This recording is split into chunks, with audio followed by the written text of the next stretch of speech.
Chapter 374. Supreme Nova. Rog frowned as he looked at Roman Day, who was wearing a dark green New Star Corps uniform and had short curly brown hair. He looked no different from an ordinary middle-aged man on Earth. Rog did not immediately answer the New Star Corps Centurion. Instead, he quickly recalled in his mind.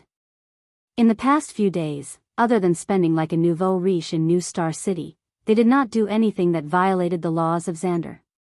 Here, Rog instinctively ignored the fact that he bought restricted weapons and equipment illegally. Wasn't it normal to buy some guns and ammunition? Even America, a democratic country on Earth, did not restrict this. Can I ask why the New Star Supreme wants to see me? Roman Day came to inform him with a courteous face. Rog would of course treat him with courtesy. This was a basic quality that every citizen who received compulsory education should have. Supreme Nova was not an ordinary person. Why would the most luxurious suite in Xander's hotel be called the Supreme Suite? The reason was similar to how five-star hotels on Earth would call their luxurious suites the Presidential Suite. Supreme Nova's strength might not be much, but he was definitely the most powerful person on Xander. In other words, he was the ruler of Xander. I'm not sure about the specifics. The order I received was to invite you, Mr. Rog, to the New Star Corps headquarters to meet Supreme Nova. Although I'm not sure what Supreme Nova wants to talk to you about, I think it should have something to do with the Carey Empire. At this point, Roman Dai didn't continue to speak. Obviously, as a New Star Corps Centurion, Roman Day definitely knew the truth of the matter. However, the current him did not intend to reveal everything.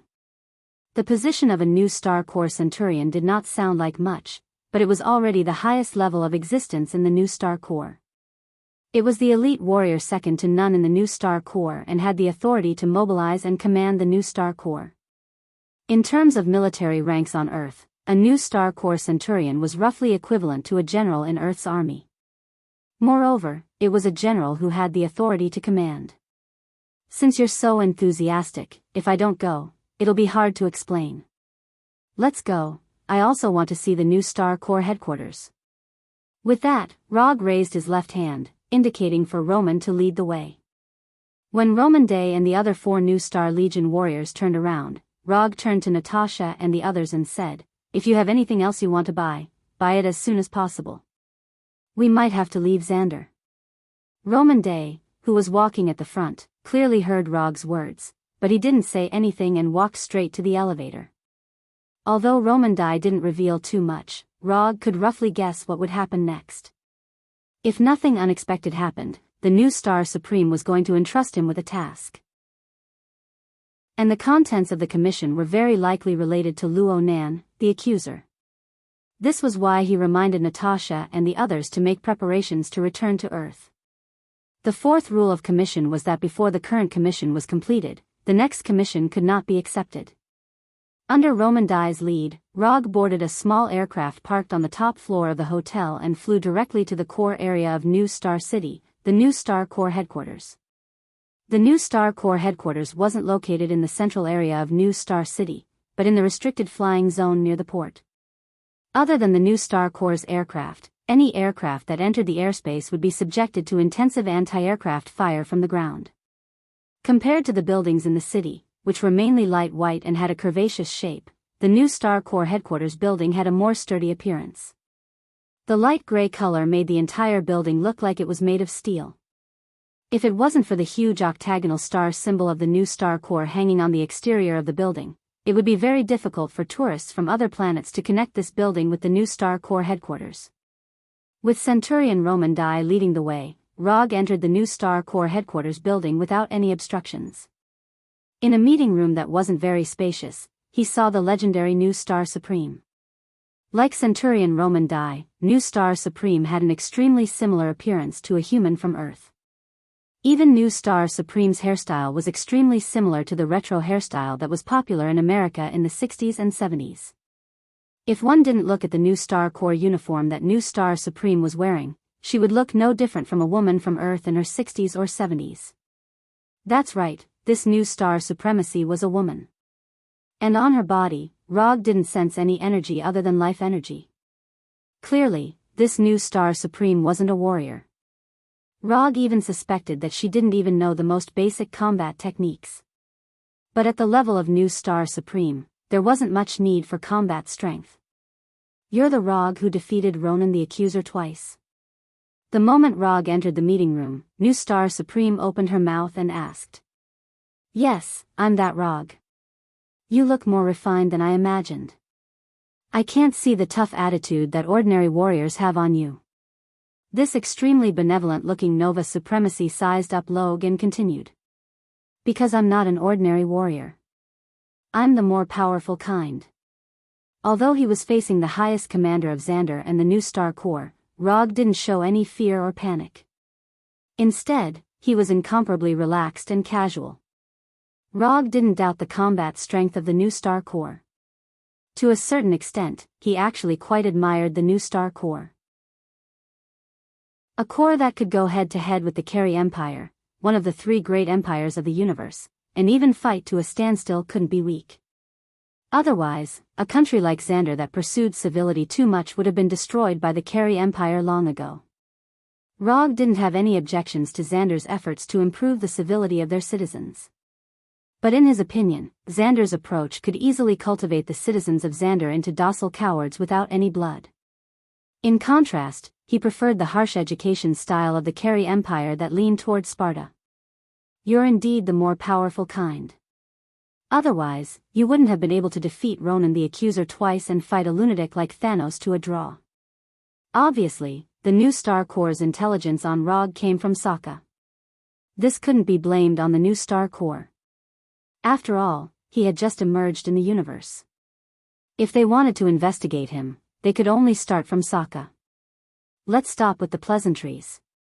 I want to know why new Star Supreme of the new Star Corps suddenly wants to see me, an alien tourist from another planet. Chapter 375. I hope you can come with us to the Kree Empire. You have defeated Luo Nan twice. Your presence can reduce the possibility of the Carey Empire making unwise moves. Nova Supremacy stated his purpose straightforwardly. Are you sure this will work? I feel that my presence in the mission will only provoke the Carey Empire. Rog wasn't surprised that Nova Supreme would have such thoughts. But he always felt that Nova Supreme was taking things for granted. Even though he had defeated Luo Nan, the controller, twice, this did not mean that his existence would cause the Carey Empire to become even more restrained. It would be abnormal if the Carey Empire, which had always been unyielding, became afraid of him just because he was in the diplomatic corps. I can't guarantee that this will work, but with you, the Carey Empire will be more cautious. As long as the Carey Empire is a bit more cautious, it will be enough for the mission. Supreme Nova explained once again. You can rest assured, this diplomatic mission to the Kree Empire was invited by the Kree Empire. They want to end the war with us and sign a peace treaty that both sides can accept. As long as you are willing to help, no matter what your request is, we will try our best to satisfy you. We know that you have been collecting some documents and equipment recently. If you need, we can provide you with top-secret documents and high-level equipment that can't be obtained from the black market. Rog's purchase of weapons and equipment on the black market wasn't hidden from the new Star Regiment. Now, this has become a bait for Nova Supreme to tempt him. I need to discuss it with my companions. If they don't have any objections, we can discuss the specific content. Rog didn't directly refuse Nova Supreme's proposal, but he also didn't accept it immediately. He still had the commission to bring Dr. Banner back to Earth. Before completing this commission, he couldn't accept other commissions. Although he could accept Nova Supreme's commission without the system, he wouldn't be able to get the ninja coins rewarded by the system. Ninja coins, he would never complain about having too much. When you go to the Carey Empire, your companions can continue to stay in Nova City. We will provide them with the best service. We will not let you have any worries. Although it was the first time Nova Supreme met Rog, she had already browsed through the information of Rog, Hulk, and the others in detail. Even Rog and the others' contact with the Bloody Gladiator in Halton City was also recorded. So in Nova Supreme's view, whether to accept the mission to the Carey Empire or not, Rog could decide by himself. There was no need to discuss it with Hulk and the others.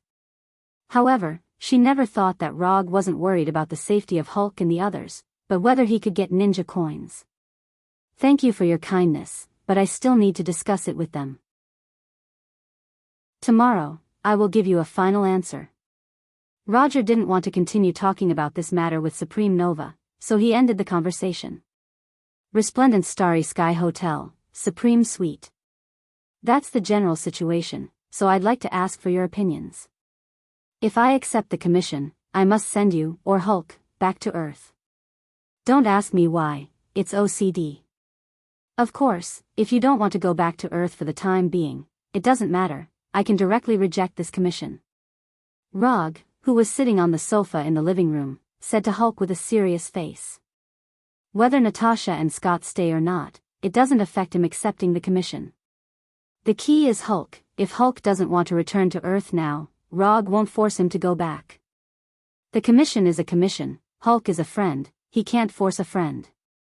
Hulk doesn't like Earth, Hulk doesn't want to be a burden to you, Hulk can go back, Hulk is willing to help friends.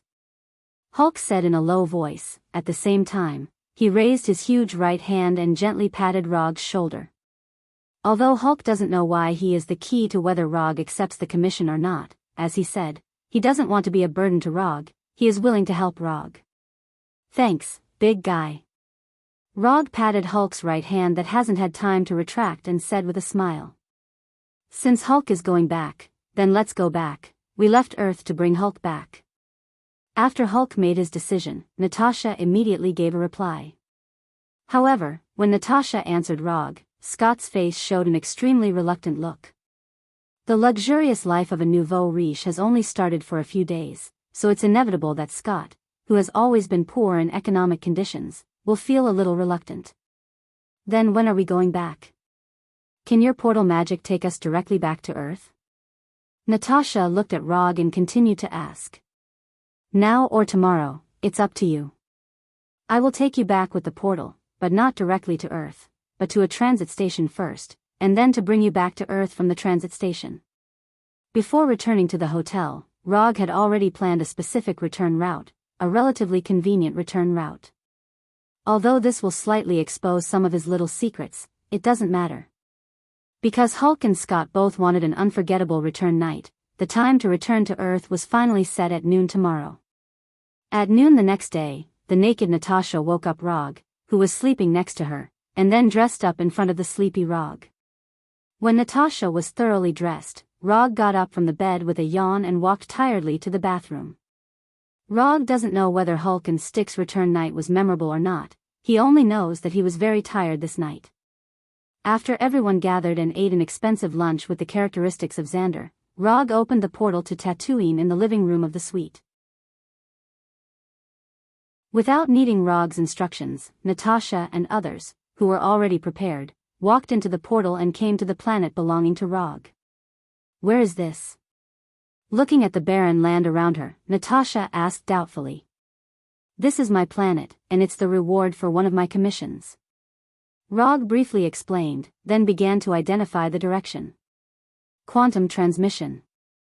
When he confirmed the specific location of Konoha's hidden village, he used quantum transmission to bring Natasha and others to Konoha's hidden village.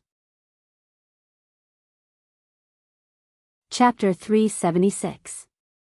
This is Konoha's hidden village. Looking at the city in front of her, which is a combination of punk futuristic and ancient Chinese style, Natasha asked in disbelief. To be precise, this is the new Konoha's hidden village, not the Konoha's hidden village where I learned ninjutsu. Although there is no such thing as Konoha's hidden village in this world, Rog won't forget the origin setting that he casually said at the beginning. Acting should be done completely, especially paying attention to the details. As a cautious ninja, Rog will certainly pay attention to this point. This is incredible. You actually have your own planet, and you are building your own Konoha's hidden village. This is simply, like the shocked Natasha. Scott also showed a look of disbelief after seeing the Konoha's hidden village under construction.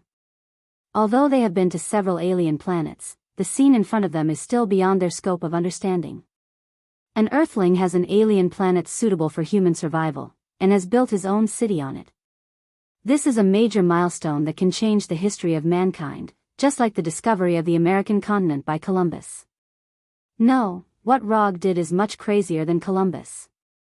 What he discovered is not a new continent, but a new planet, a habitable planet. In fact, this is nothing. You have also traveled in the universe for a while. You should have experienced the vastness of the universe. In the universe, there are many undeveloped planets like Tatooine. If you are interested, you can also find a planet of your own. Rog explained casually.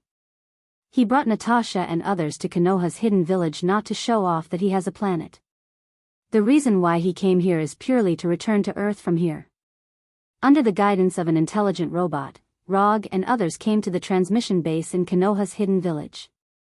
After a lot of research and testing, Konoha's headquarters finally stabilized the coordinates of the space channel that will constantly change with the rotation of the planet, and fixed the entrance of the space channel in a huge building. This is an open-air building similar to a football field, and even the area is very similar to a football field on Earth. In Hinata's plan, this place will become a spaceport for transporting materials from Earth in the future. In the center of the building, there was a circular platform 1 meter above the ground, and in the position of the circular point, there was a 1 meter tall black boulder. The platform had a diameter of 50 meters, and it could open up a spatial tunnel with a diameter of 35 meters at most. Of course, the size of the spatial tunnel depended on the size of the goods being transported. For people like Rog and the others, who only needed to pass through a space channel to return to Earth, a space channel with a diameter of 2 to 3 meters would be enough. The black stone placed on the dot was cut from the black boulder by Hinata, and its function is equivalent to the gate of Konoha. Through the mysterious connection between the two black stones, they can open the space channel from Konoha Hidden Village to the Konoha headquarters. It was a bit like using two black stones to create a spatial door that could be opened between Earth and Tatooine. No matter which side he opened the door from, he would be able to reach the other side smoothly. Roger didn't know what scientific theories were involved in this, but Hinata explained it to him in such a way back then. By the way, although this place will be announced by me sooner or later. But before I announce it to the public, I hope you can forget everything you see here for the time being. Before jumping into the space channel formed by the liquefied black boulder, Rog said to Natasha and the others around him. "No problem, I'm very good at keeping secrets." Scott said first. After Scott's statement, Natasha and Hulk also nodded, indicating that they won't leak the secret. The next thing was relatively simple. Through the space channel built by the black boulder, Rog and others smoothly returned from Konoha Hidden Village on Tatooine to the headquarters of Konoha Intelligence Agency in Washington, D.C. However, before Natasha and the others had time to take a good look at the secret laboratory of Konoha's headquarters, the hemispherical energy shield formed by quantum transmission enveloped them again. Although he has a good relationship with Natasha and Hulk, and he doesn't mind them visiting Konoha's headquarters, now is not the right time to visit. Through quantum transmission, Rog and others instantly crossed from Washington to the duplex base in the suburbs of New York. When those familiar buildings appeared in front of them one by one, Natasha and Scott inexplicably felt like they had returned home after a long separation. "Big guy, although I'm a little reluctant to part with you, I can only say goodbye to you for the time being. Let Dr. Banner come out, it's time for him to go home." Rog's commission was to bring Dr. Banner back to Earth, but now, it is not Dr. Banner who has returned to Earth, but Hulk. So strictly speaking, his commission has not been completed yet. "When you come back, you must come to Hulk. Hulk wants to learn your green light move."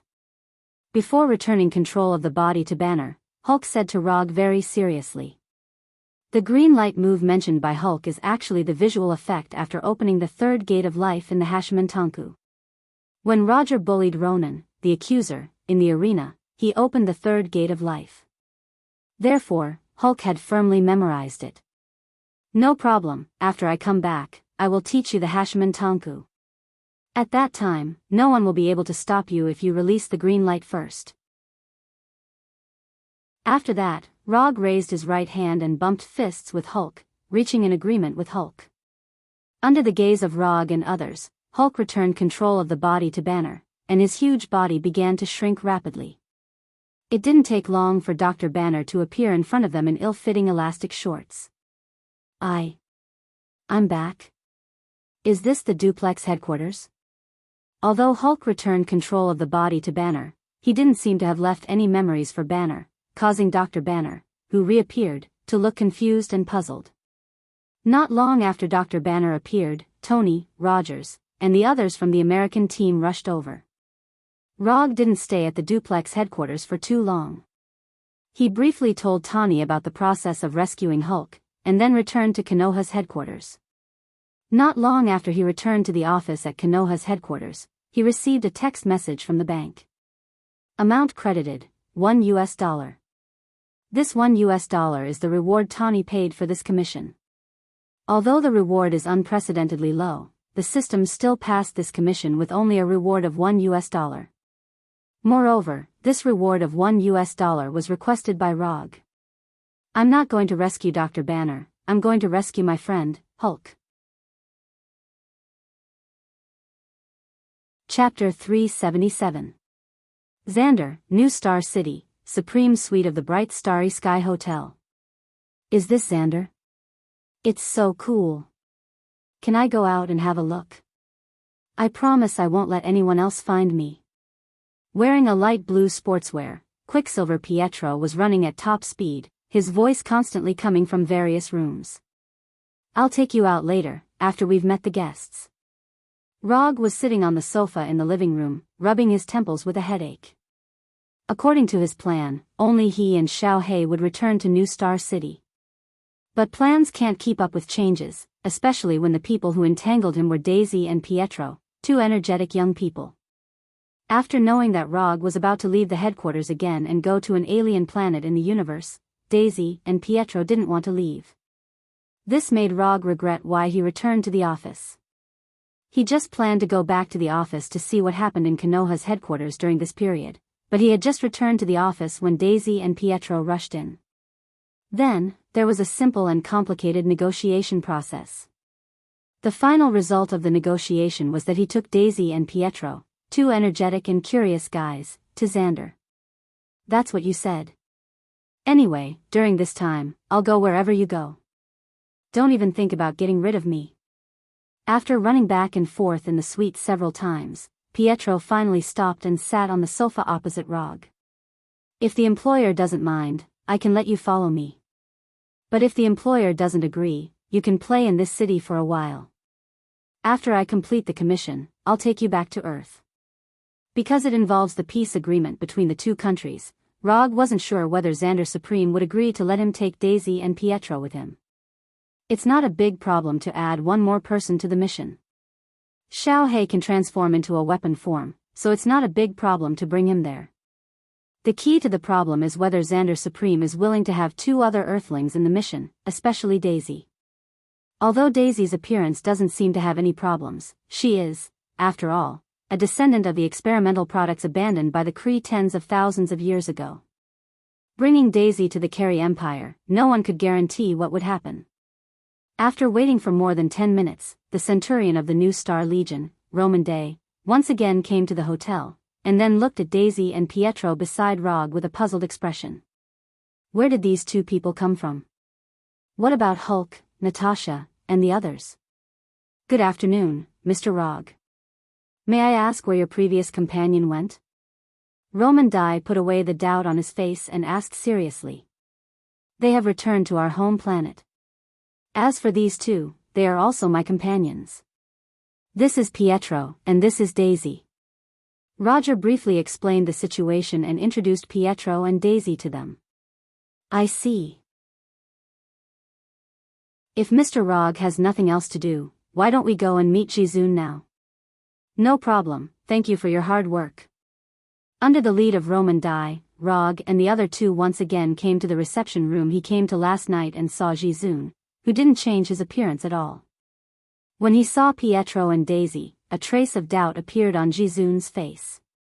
However, this doubt quickly disappeared, as if it had never appeared in the first place. Rog, since you are here, it means that you have made a decision, but these two are?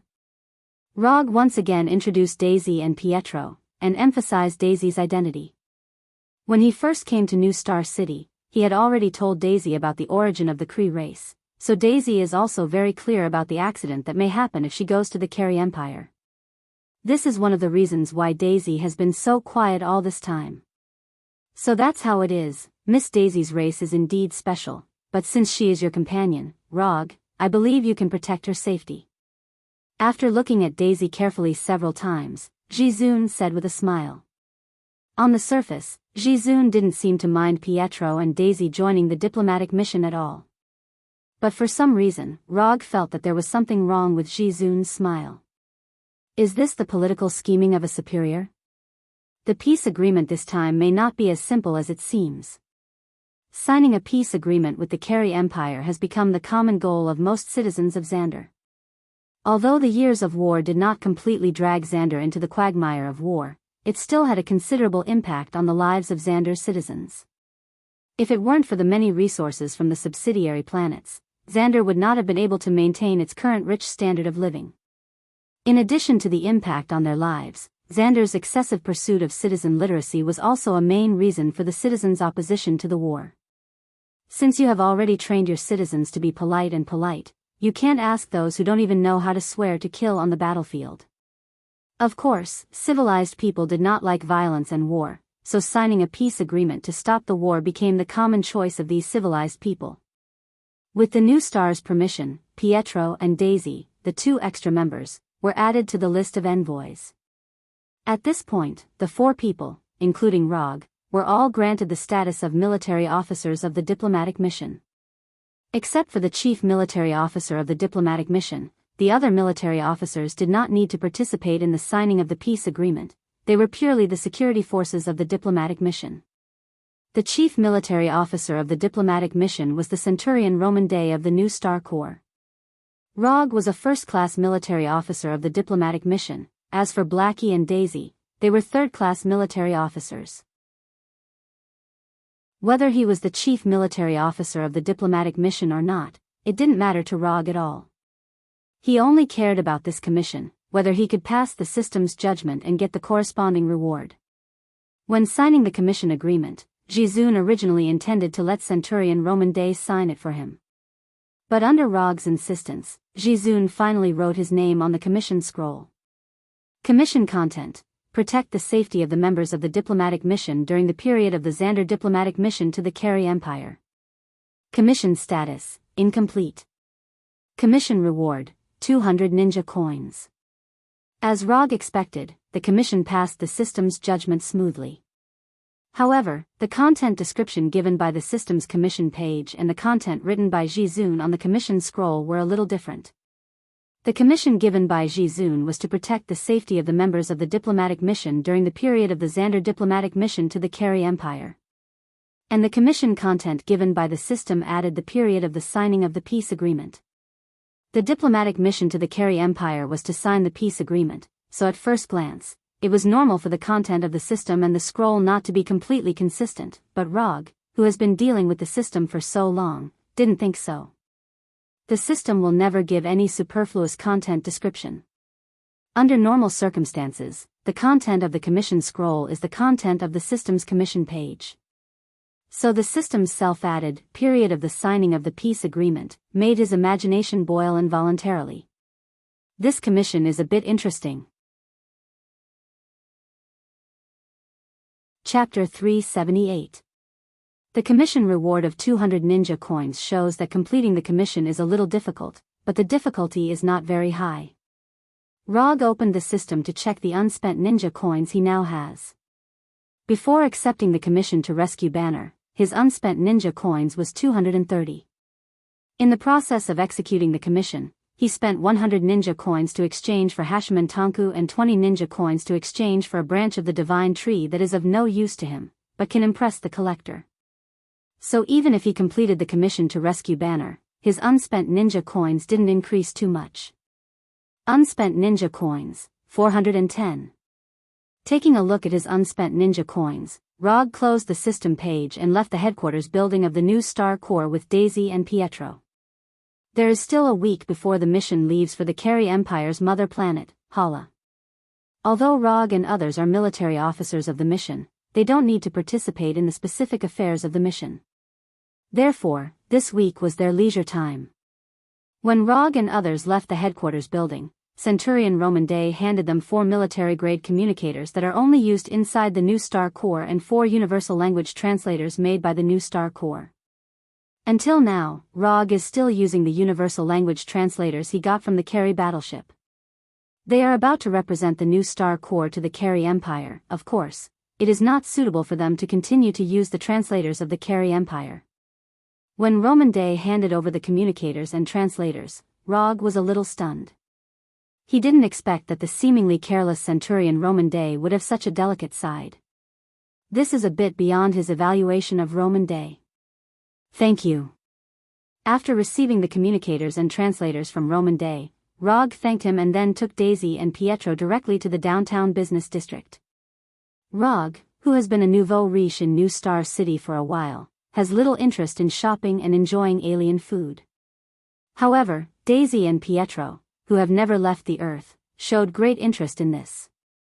In order to satisfy the different needs of Daisy and Pietro, Rog and Blackie had no choice but to become their temporary guides. Blackie left with the anxious Pietro, while Rog and Daisy wandered aimlessly in the city center. Looking at Daisy, who was walking in front of him and looking around curiously, Rog suddenly remembered that he hadn't paid attention to Daisy's recent situation for a long time. Ever since Daisy had been reunited with her parents, he had hardly seen her.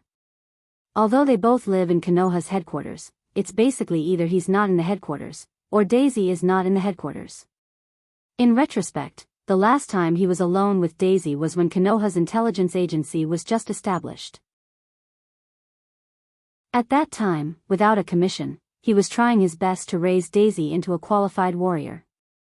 However, at that time, her name was not Daisy, but Sky. When it was almost midnight, Daisy, who had been wandering in New Star City for most of the day, reluctantly returned to the hotel at the request of Rog. Although Natasha and the others have returned to the Earth, the suite they lived in before is still there. So after returning to the hotel, Rog righteously refused Daisy's request to live in his own suite and sent her to the suite where Natasha lived before. After arranging Daisy, he didn't immediately return to his room, but went to the room where Noah lived. Since yesterday, he hasn't gone to Noah, so until now, Noah still doesn't know that Hulk and Natasha have left. Although the rope herbalists cared a lot about their vice leader, Noah, they were already trying their best to find the whereabouts of the flower god Colossus Traiant. But unfortunately, the slave hunters still haven't found anything. The mother planet of the giant statue tree man was not found, but a living giant statue tree man was found. However, the giant statue Traiant happened to be the Traiant Groot that Logue excluded from the list. From now on, you can return to the slave hunters. I have other work to deal with, so I can't continue to take you with me. You're free. After pouring himself a glass of green Xander Star wine, Rog said to Noah in a calm tone. You don't want the giant statue tree man anymore? Noah didn't expect that Rog, who he hadn't seen for 2 days, would suddenly say such a thing. No, you've misunderstood. I just don't need you to continue to follow me, but it doesn't mean that I don't need the giant statue tree man. After returning to the slave hunters, you still have to find a way to find the giant statue tree man. As for the deadline, I'll give you 3 years. Rog thought for a few seconds and gave a deadline that was neither too long nor too short. When you capture a living giant flower god tree man or find their home planet, send a message to this number. I will contact you again when the time comes. After that, Rog took out a metal plate engraved with the spaceship's internal contact code and threw it to Noah. He also gave this spaceship's contact code metal plate to Rocket and Groot before. However, his spaceship crashed after crossing to Saga Star, so even if Rocket and Groot wanted to contact him, they couldn't do so now. This time, the spaceship's contact code metal plate he gave to Noah was the Golden Jack battleship. This battleship, which originally belonged to the Carey Empire, is now secretly parked in outer space not far from Earth. Although Noah didn't know what Rog was going to do next, he had no reason to refuse Rog's proposal at this time. Although after returning to the slave hunters, he still had to help Rog. But in any case, it was better than his current hostage-cum-driver-cum-bodyguard status. Aren't you afraid that I won't appear again after leaving? The universe is so big, if I want to hide, you may not be able to find me." Before leaving, Noah turned back and asked. Rog didn't speak, raised his left hand and pointed to his neck. "Understood. What you want, within 3 years, I'll give it to you." After that, Noah left the room without looking back. Although Rog left the Flying Thor spell on Noah's neck, Noah didn't know the specific function of the spell, let alone how far the spell's sensing range was. With his current strength, as long as Noah left Xander, he wouldn't be able to sense the spell on it. However, Noah didn't know this, and he wasn't worried that Noah would really break the contract and disappear. If Noah was a Lone Ranger, he would add other restraints on Noah before Noah left. But Noah wasn't a Lone Ranger, he was the deputy leader of the rope hunters. As long as the slave hunters were still there, Rog didn't have to worry about Noah breaking the contract and escaping. Chapter 379. A week passed in the blink of an eye. Under the lead of a new Star Corps medic, Rog and the rest arrived at the spaceport near the new Star Corps headquarters building. Although the new Star Corps soldier leading them was a medic, he was not a medic like those on Earth. The soldiers in the new Star Corps were divided into 4 levels. The highest rank was the 4th rank of Centurion, which was Roman Day's rank. The medic was the lowest level, the 1st level of the new Star Corps, a newly graduated Space Academy student. In other words, most of these medic soldiers did not have actual combat experience, and their main daily tasks were some basic administrative work.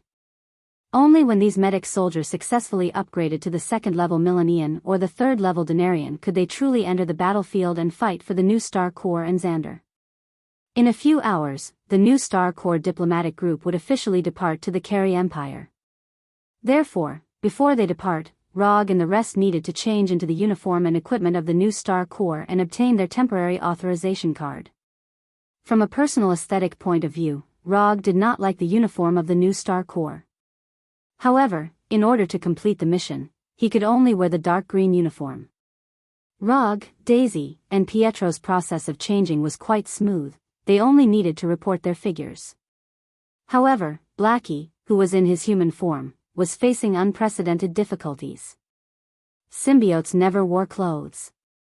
They could change their form at any time and did not need the so-called clothes. Even if the new Star Corps prepared a uniform of the right size for Blackie, he still could not wear it. The humanoid Blackie only looked similar to a human's torso and limbs, his special life form was not suitable for wearing clothes. As the 2nd level military officer of the diplomatic group, Blackie definitely could not go to the Carey Empire without wearing anything, the new Star Corps could not afford to lose face. In the end, Blackie took the initiative to go to the Carey Empire in the form of a weapon. Although weapons with life were rare, it was still a reasonable existence. Therefore, Blackie, the 2nd level military officer of the diplomatic group, was officially dismissed before the diplomatic group departed. After changing into the uniform of the new Star Corps, Rog looked at himself in the mirror. Short black hair, blood-red eyes, and a language translator device made by the new Star Corps on his right ear. Near the heart, there were 3 rectangular red crests. In the middle of the crests, there was a golden octagon that symbolized the new Star Corps. These 3 qualifications not only represented his status as a 1st-grade military officer in the diplomatic mission, but also his status as a 3rd-grade soldier in the Legion. On the left side of his belt, he wore the northern cold blade that Blackie had transformed into. On the right side of his belt, he wore the level 3 warrior's standard explosive pistol and the army's internal communicator. He was wearing black boots that matched his uniform. After putting on the black leather gloves, Rog left the changing room and took his temporary authorization card from the medic. Not long after, Pietro and Daisy, who had changed into their uniforms, walked out of the changing room and received their authorization cards. From now on, the 3 of them would be the military officers of the new Star Legion, in charge of protecting the safety of the Legion during their trip to the Kree Empire. Let's go, the commission has officially begun. For this diplomatic mission, the new Star Corps had prepared an Army-level flagship as well as 2 frigates for the diplomatic mission. The frigates would only escort the flagship to the final warp jump point and wait for the flagship to return. Of course, if an accident happened, these 2 frigates would also become the first batch of support for the flagship. In order to avoid provoking the Kree Empire, the flagship of the diplomatic mission would not land on the Kree Empire's mother planet, but would remain in outer space. The only ones that could land on the Kree Empire's mother planet were the 3 civilian-grade spaceships within the flagship. Although there were thousands of soldiers and logisticians on the flagship, the diplomatic mission only had about 200 people. Furthermore, there were about 50 civil servants and administrative personnel who did not have any combat ability. When the diplomatic mission truly landed on the Kree Empire's mother planet, Hala, the only ones who could protect the mission's safety would be Rog and the other 250 soldiers. After knowing the exact number of people in the diplomatic mission, Rog finally understood why the new Star Corps invited him to join the diplomatic mission. 150 combatants, this number seemed to be quite a lot. However, if the Kree Empire really wanted to do something, these combatants would not even be able to put up a decent resistance. Even if the new Star Corps' flagship was in outer space nearby, it would not change the situation. After all, that was the mother planet of the Kree Empire, one of the 3 great empires in the universe. It was the Kree Empire's strongest military base.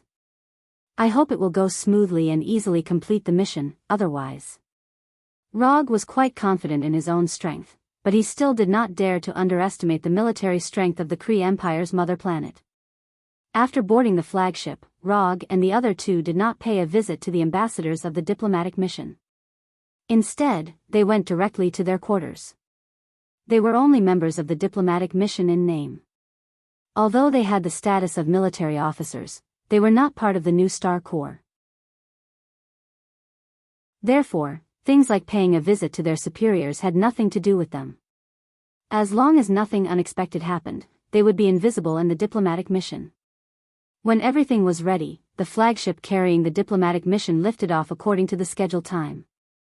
When the flagship entered outer space, Pietro and Daisy, who had never been in space before, excitedly went out to enjoy the scenery.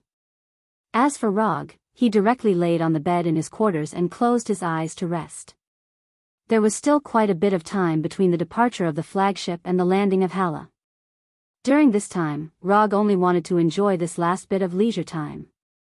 After flying for a while and jumping through more than 10 jump points, the Kree Empire's mother planet, Hala, finally revealed its true appearance.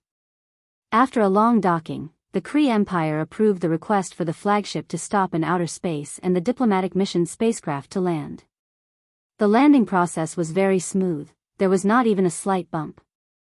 When Rog walked out of the second spacecraft and followed behind the diplomatic mission, he saw a familiar face in the welcoming team of the Kree Empire. Rog only knew 2 Kree people. One was the manipulator Ronan, and the other was Ronan's nephew Rothschild.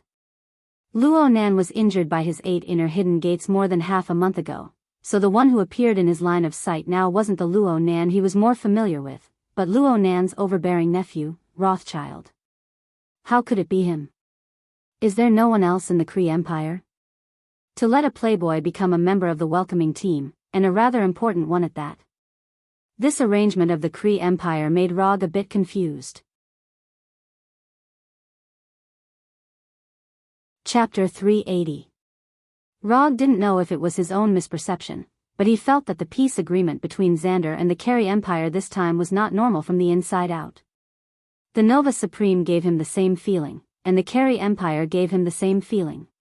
But on the surface, it seemed that both sides were indeed looking forward to the signing of the peace agreement.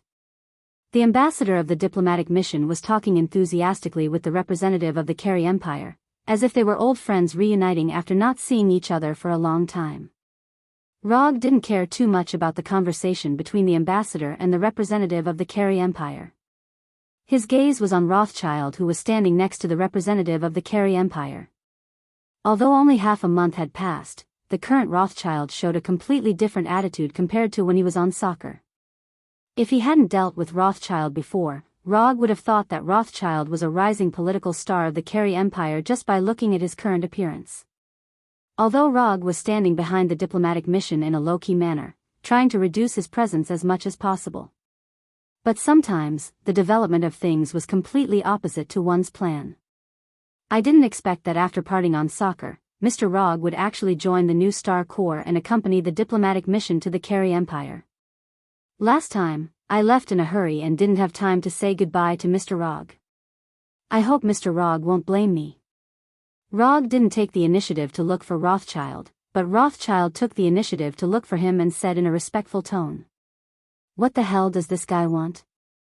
Does he want to take revenge for what happened on Saga?" Rothschild's arrival completely broke Rog's low-key plan, making him suddenly the focus of attention. If it was any other time, Rog wouldn't mind being the focus of others' eyes, but now, it went against his plan.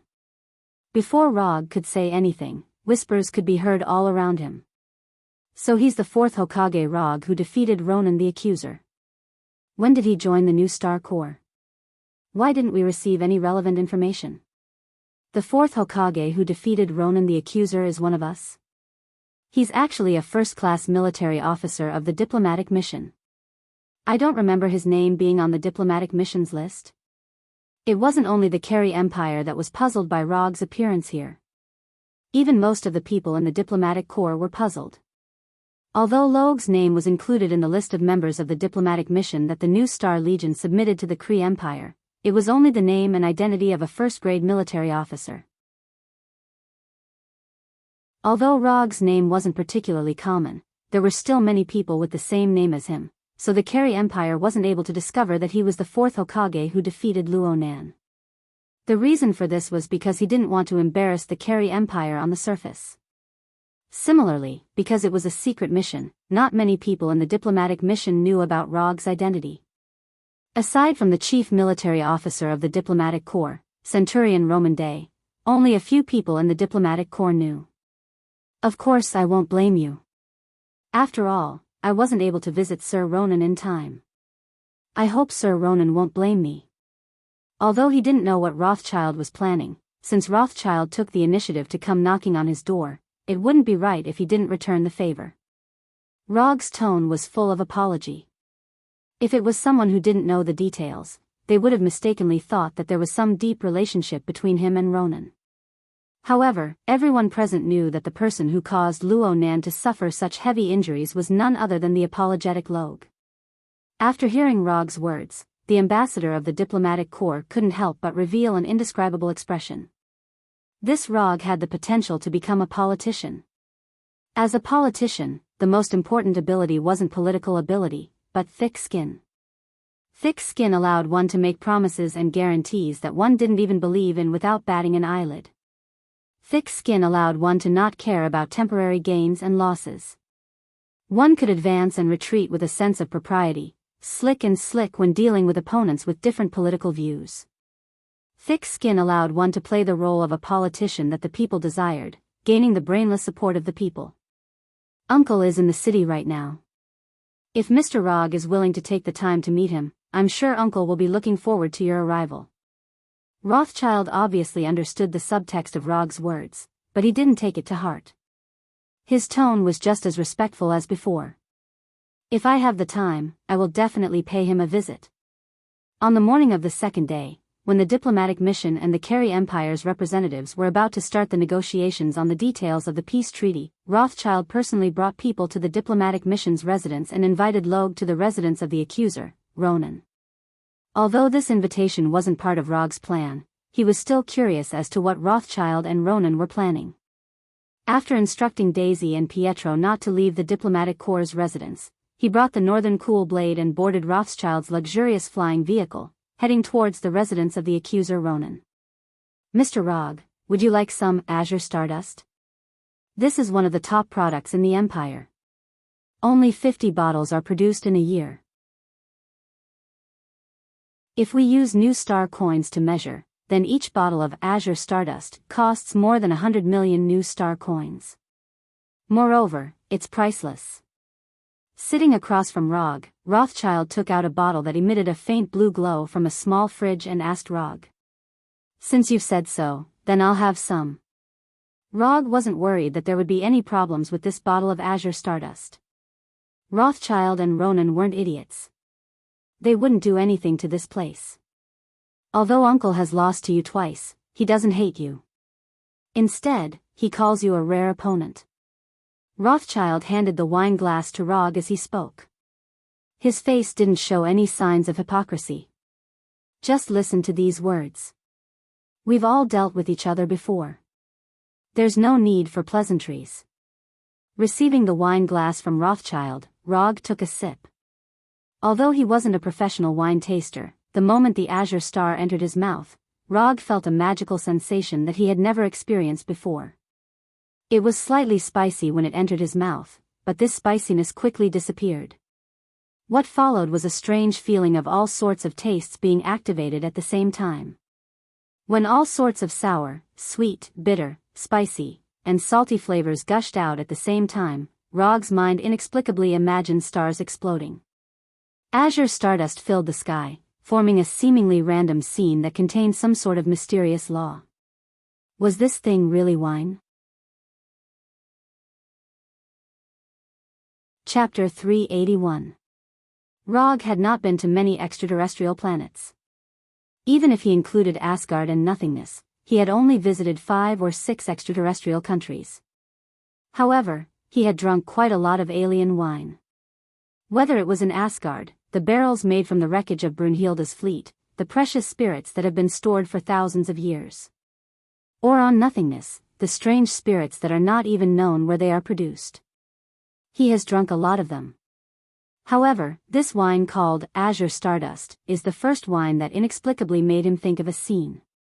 At this time, he even suspected that what he drank was not wine, but some strange hallucinogen. The taste is really unique. After gathering chakra in his brain and dispelling the strange scene that emerged in his mind, Rog replied to Rothschild. You got rid of the hallucination of Azure Stardust so quickly, you are indeed the 4th Hokage. Seeing Rog almost instantly recover his sobriety, Rothschild said unexpectedly. Then, he quickly found the ambiguity in his words. No, I mean, you can recover your sobriety so quickly. Rothschild quickly explained, but he immediately found that his explanation seemed to make no sense at all. Azure Stardust brings some strange hallucinations, making people see the gorgeous scene of stars exploding and stardust flying. This is also the origin of the name Azure Stardust. This is the unique effect of this wine. The duration of the hallucination varies from person to person. The stronger the person, the shorter the duration of the hallucination. Because he was afraid that Rog would suspect that he did something to the wine, Rothschild quickly explained and drank the Azure Stardust in his glass. Then, his eyes blurred and he leaned back in his chair as if he lost his mind. Is there a need to be so nervous? I just said that the taste of the wine is good. After waiting patiently for 5 or 6 minutes, the absent-minded Rothschild returned to normal and looked at Rog apologetically. I'm really sorry. I didn't inform you of the Azure Stardust's characteristics in advance and caused you to misunderstand. I'm very sorry. Rog frowned slightly as he looked at Rothfeld, who was exuding fear from head to toe. I remember that I didn't mistreat him much on Saga planet. How did he become like this? Am I really that frightening? Rothschild noticed the change in Rog's expression. However, Rog's suspicions were replaced by, he's considering how to punish me. This made Rothschild, who was already scared, even more nervous. Looking at Rothschild, who was getting more and more nervous and scared, Rog sighed and said helplessly, It's fine, you don't have to take it to heart. The Rothschild who appeared in front of the diplomatic mission yesterday was so confident, steady, and courteous. However, the current Rothschild gave people the impression that he was timid, weak, and trembling in fear. These two completely different attitudes made Rog wonder if Rothschild had some hidden symptoms of a split personality. Rothschild didn't dare to say a single word for the rest of the time. He was just like an accompanying servant, constantly pouring wine into Rog's empty wine cup. When the aircraft arrived at the residence of the accuser Luo Nan, only a tiny bit of the Azure Stardust, which was worth 100 million new star coins, remained. Just when Rog thought that Rothschild would continue to maintain this submissive attitude, Rothschild once again displayed a change in attitude. Or rather, it was an enormous change in personality. The aircraft's hatch opened and the light from the outside world poured into the cockpit. Rothschild once again returned to his attitude from yesterday. He was confident, upright, and generous. Under Rothschild's guidance, Rog walked into the residence that was like a small imperial palace. Soon after, he saw the accuser Luo Nan, who he hadn't seen for half a month, in the study of the residence. It was different from the previous 2 meetings. The current Luo Nan wasn't wearing battle armor, nor was he carrying the all-purpose warhammer with him. Luo Nan, who was wearing loose casual clothes, took the initiative to stand up after seeing Rog's arrival. He walked to the front of Rog. "I really didn't expect to see you on the mother planet. Sit anywhere you like. I also didn't expect to come to Hala." After the servants of the residence prepared drinks and a few exquisite curry snacks, the door of the study was gently closed. Even Rothschild left the study like the servants. "You specifically asked Rothschild to pick me up. It shouldn't be to catch up with me. Just say it. Why are you looking for me?" Having said this, Rog picked up the cup on the table and gently took a sip. Compared to the Azure Stardust, this drink was clearly several levels lower. The taste it brought wasn't as unique and stimulating as the Azure Stardust. Generally speaking, this drink tasted a bit like the coffee on Earth. It was slightly bitter with a bit of aroma and sweetness. "Although I don't know why you suddenly became a member of the new Star Corps and why you came to Hala with their diplomatic mission, I hope that you can stop this peace agreement from being signed. No matter what reward the new Star Corps Supreme gives you, I can give you 3 times the reward." Luo Nan didn't speak any superfluous words and spoke directly. 3 times the reward? That sounds pretty good. However, I am a ninja with good professional ethics. I will never betray my employer during the mission. This is a matter of principle. Luo Nan didn't speak any nonsense. Rog also decisively rejected Luo Nan's proposal. The atmosphere in the study suddenly became a bit heavy. "I knew it wouldn't be that easy to bribe you. But I'm guessing that the new Star Corps Supreme's mission to you should be to protect the safety of the diplomatic mission. He also wants to use your existence to add some pressure to the opposition. Am I right?" Luo Nan spoke again after a few dozen seconds of silence. "You're right. First of all, I'm a person who can be bribed easily. For example, my resistance to honey traps is particularly weak. As for the rest, you're right. My mission this time is just to be a bodyguard. Whether or not the peace agreement can be successfully signed has nothing to do with me." Even if Rog didn't say it, Luo Nan could easily guess the contents of the mission. Although Luo Nan wasn't some sort of strategist, he still had basic political intuition. "Honey traps. If you really like these, I can help you arrange them." Luo Nan said this, but he didn't feel that Rog was the type of person who would be tempted by beauty. It was absolutely impossible for a powerful person who obtained great strength through bitter training to be tempted by so-called beauty. Luo Nan was a typical person who obtained strength through bitter training. He wouldn't be tempted by so-called beauty. So in his opinion, Rog, who was a human from Earth, would be the same as him. He would absolutely not be tempted by beauty.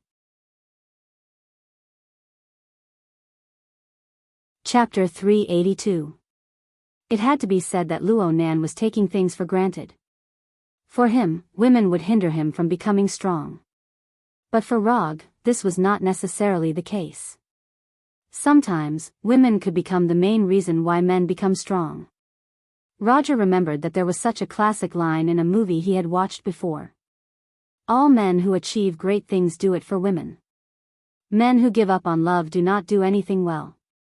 Although this sentence was a bit too absolute, Rog felt that it made a bit of sense. Of course, the current him couldn't openly say to Luo Nan, "Then arrange a few beautiful Carry girls for me." This wasn't in line with the image of an expert he'd always had. "That's not urgent. We can talk about it later." Rog temporarily declined Luo Nan's good intentions of arranging a honey trap for him.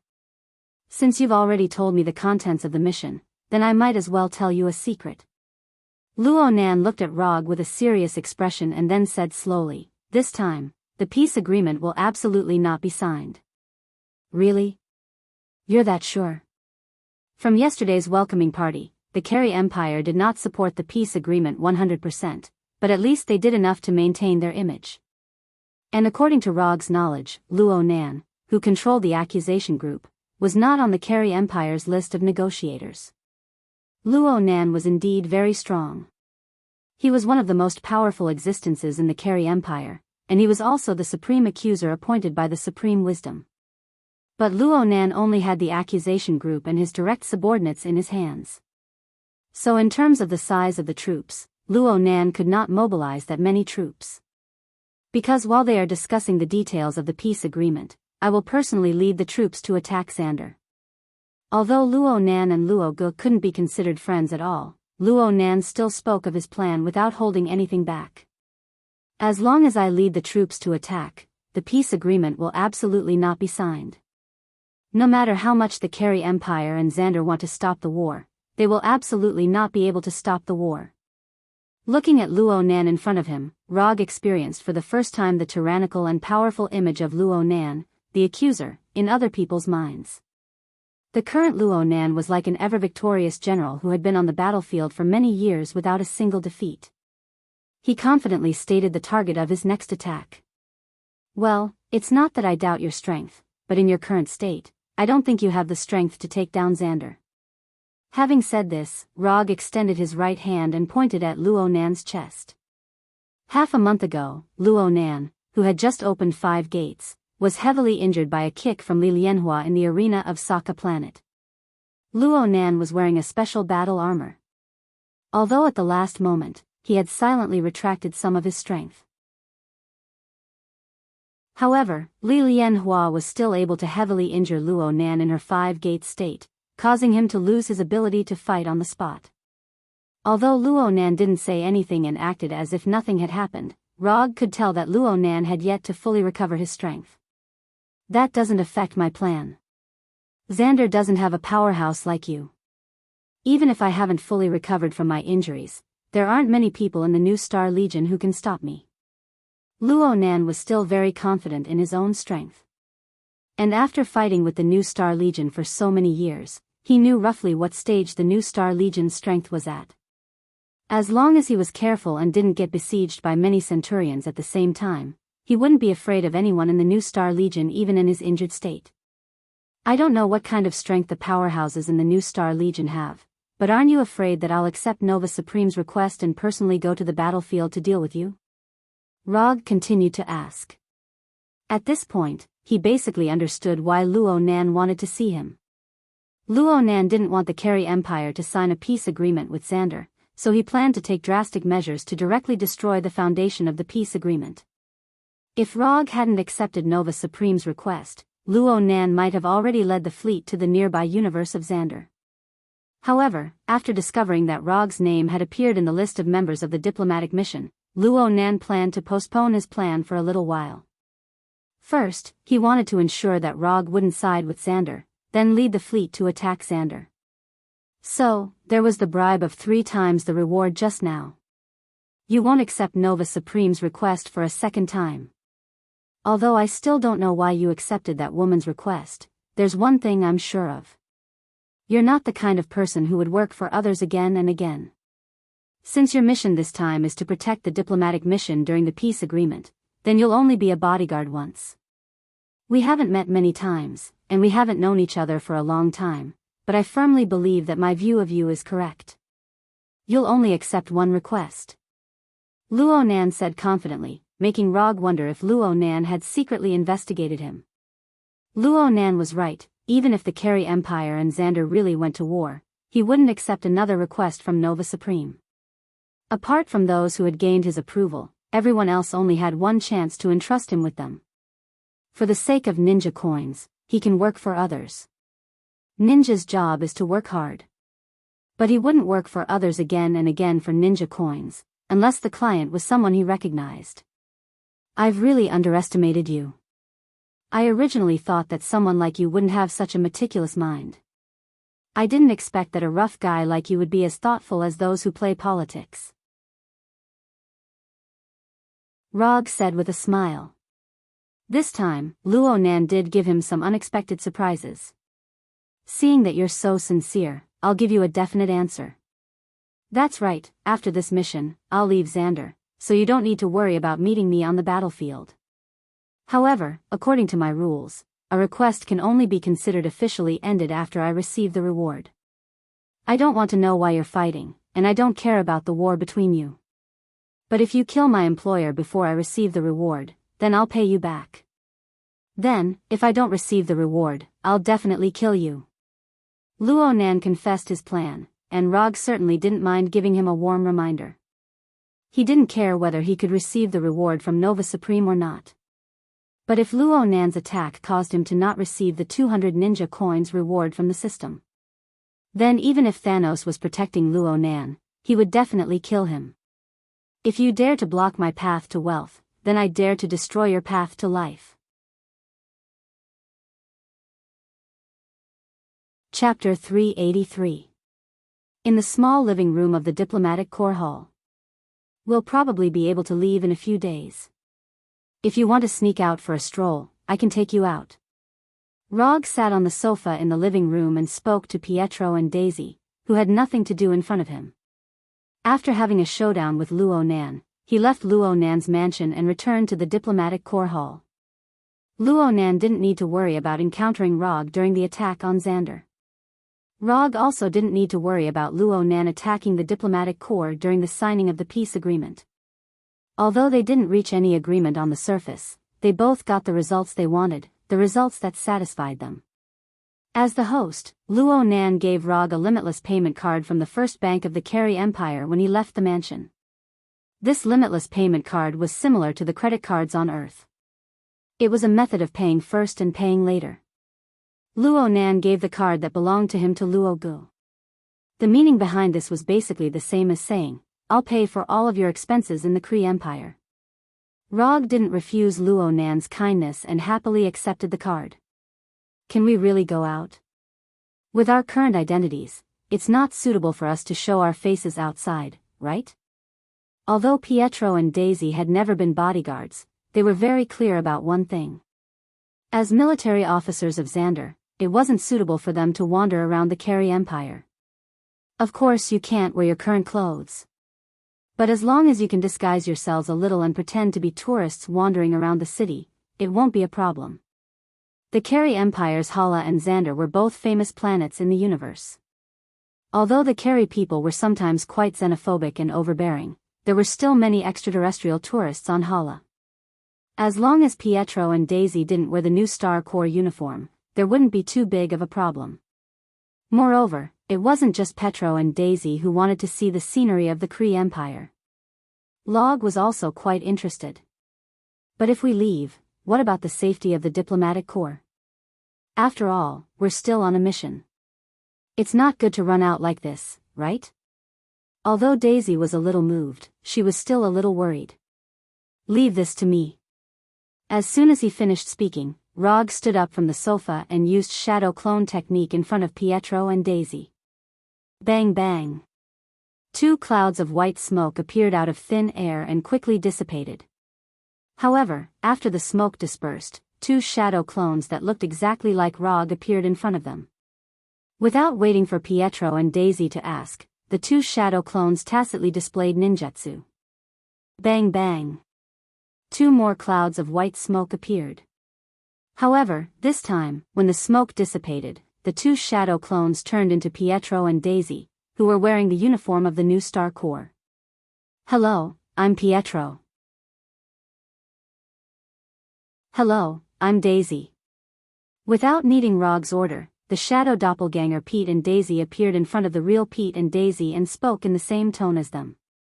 This, looking at the Pietro, who looked exactly like him, and even the voice was the same, Pietro was a little stunned. Pietro knew that Rog was strong and fast, but he never knew that Rog had such a magical ability. The magical scene in front of him caused his brain to shut down for a while. Compared with Pietro, Daisy, who already knew that Rog had the ability to use shadow clone technique, was much calmer.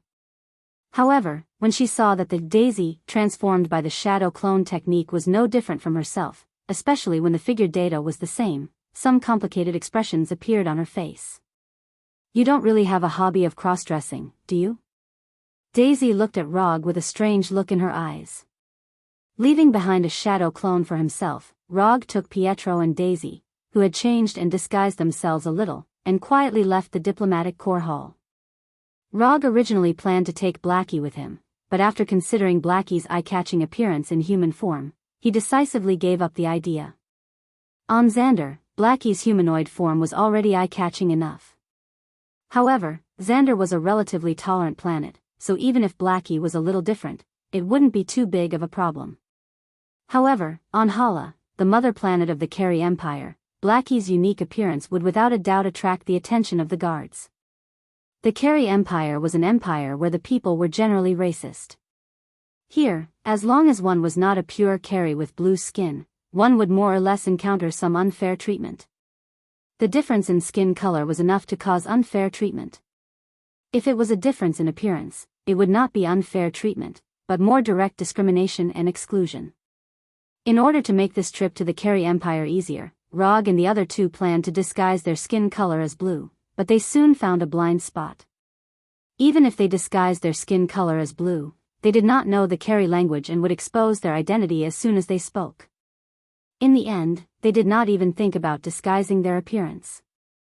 They just changed into Carey Empire-style clothes and quietly left the diplomatic mission hall. Of course, before they left the hall, they changed the translation device they were wearing back to the version made by the Carey Empire, and put on a pair of spectacles as well. In the city, in a small bar of the Carey Empire. After leaving the hall, Rog and the other two strolled outside for a while, then came to this ordinary bar of the Carey Empire. If one wanted to understand the characteristics of a civilization, a place where people from all walks of life gathered like a bar was a good starting point. It was like learning a new language. Swearing was often the easiest to learn. It seems that the bars here are not too different from the ones on Earth, just that the taste of the alcohol is a little strange, and the image of the guests is a little different. Pietro took a sip of the light green beer in his hand and turned to Rog. No matter what kind of civilization it is, the function of a bar or similar place is the same. But did you notice that the bar here has a higher degree of freedom? While speaking, Rog pointed at the two Cree who were fighting not far away and said casually. If it was on Earth, the moment the guests started fighting, the security in the bar would rush over to stop both sides. But here, the two Cree who were either drunk or had a grudge against each other fought for more than 10 minutes, and still, no staff came to stop them. Just when Pietro was about to bet with Rog on which Cree would win in the end, one of the Cree suddenly picked up a beer bottle and broke it with a bang. Then, he aimed the crack of the bottle at the neck of the Cree under him and forcefully stabbed it. The result was no surprise. The crack of the bottle stabbed into the neck of the Cree, and green blood burst out. Although the Cree who was pressed on the ground struggled with all his might, it did not take long for him to die from excessive blood loss. Now, do you still think this is the same as the bars on Earth? Chapter 384. On Xander, people who got into a fight would be sent to prison for serious crimes. On Hala, the home planet of the Carey Empire, people would not be punished even if they killed someone in public in a bar. Of course, Rog was not sure if there would be no punishment at all. However, judging from the winner's attitude and the cheers of the audience, there was a high chance that he would not be punished. When the Cree with a wound on his face raised his right fist proudly, several Cree surrounded him and invited him to their table for a drink. As for the loser who had died from excessive blood loss, he was carried out by the bar staff like garbage. The green blood on the floor was also cleaned up immediately. Will this really not be a problem? The one who died was a Cree, one of their kind. Pietro had a look of disbelief on his face. There shouldn't be a problem. The rule here is that as long as you don't use a gun, you can fight however you want. As for the consequences of losing, they already knew before the battle started. Roger took a sip of the beer that tasted like apple juice and said faintly. How did you know? Pietro asked. He remembered that Rog had said that this was his first time on Hala, so how did he know about this rule? When you tried to strike up a conversation with that Carey girl and ran back in fear, I asked the bartender here. When Rog pointed out his embarrassing incident, Pietro's expression became a little awkward. Don't worry, I won't tell Walter. There's nothing wrong with going out to have fun and having a romantic encounter. We're all men. I understand. Rog continued, trying to ease Pietro's embarrassment. However, he did not expect Pietro's expression to become even worse after hearing what he said. Sigh, young people nowadays can't be so thin-skinned. Rog sighed, a little angry at Pietro's failure to fight back. Thinking back, before he had transmigrated, he had been an ordinary person and had been called the little white dragon of the waves. As a result, in this world, Pietro, who had extraordinary abilities, was not as good as him before he had transmigrated. Just as Rog was wondering if he should teach Pietro some of the skills he had used to dominate the martial arts world, he saw something unexpected. After arriving at the bar, Pietro and Daisy went to have fun according to their own preferences. Pietro's way of having fun was to hit on the Carey girls around him. Unfortunately, he was rather timid, and before he could strike up a conversation, he had already backed off.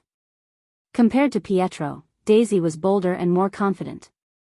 Of course, Daisy's way of having fun wasn't to flirt with the muscular men around her. Instead, she went straight to the dance floor and swayed her body along with the music.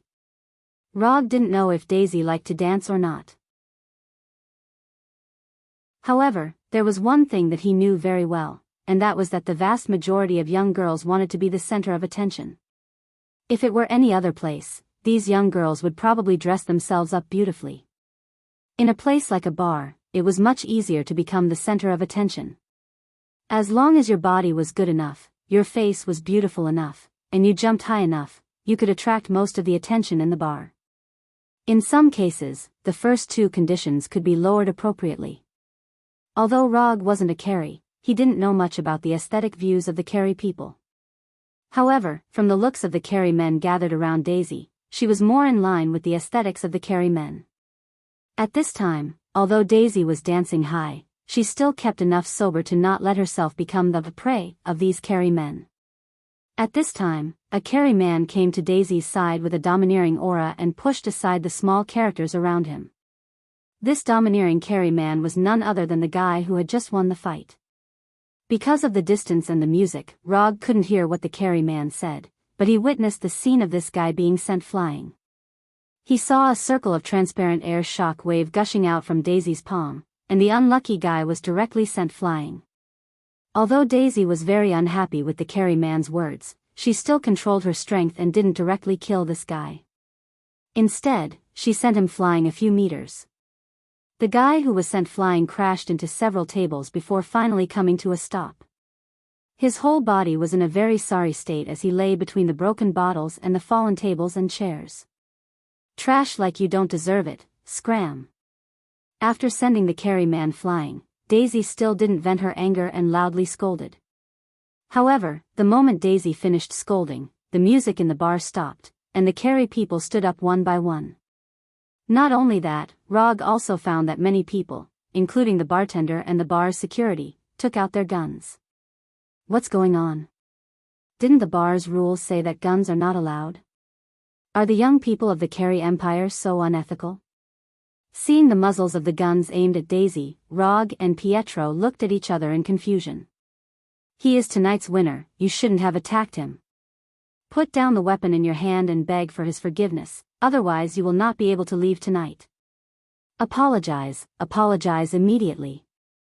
Arrogant alien bitch, I will kill you. All kinds of warnings and curses sounded, and Daisy looked around with a puzzled expression. Daisy's superpower made these Carey people mistakenly think that she used some kind of energy weapon, and her attack on the Carey man seemed to have violated some kind of rule in the Carey Empire's bar. What do we do now? Pietro looked around and asked in a soft voice. What else can we do, beat them up? The Carey Empire's bars had their own rules, and Rog also had his own rules. Want to bully his companions in front of him with numbers? No way. The threats and curses directed at Daisy continued. At that moment, a palm-sized glass shot out like a bullet and hit the loudest cry. Bang! The glass shattered, and the residue splashed everywhere. The person who threw the glass was none other than Rog. His actions had successfully attracted everyone's attention. You want to fight? Sure, I'll play with you. As soon as his voice fell, Rog disappeared like a flash of lightning, leaving only a few finger-sized light blue electric currents behind. Lightning release, lightning body blink. At the same time, a flying Thor kunai appeared in Rog's right hand.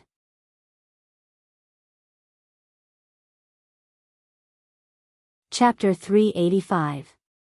The moment Rog disappeared, Pietro, who was standing next to him, also entered a state of extreme speed.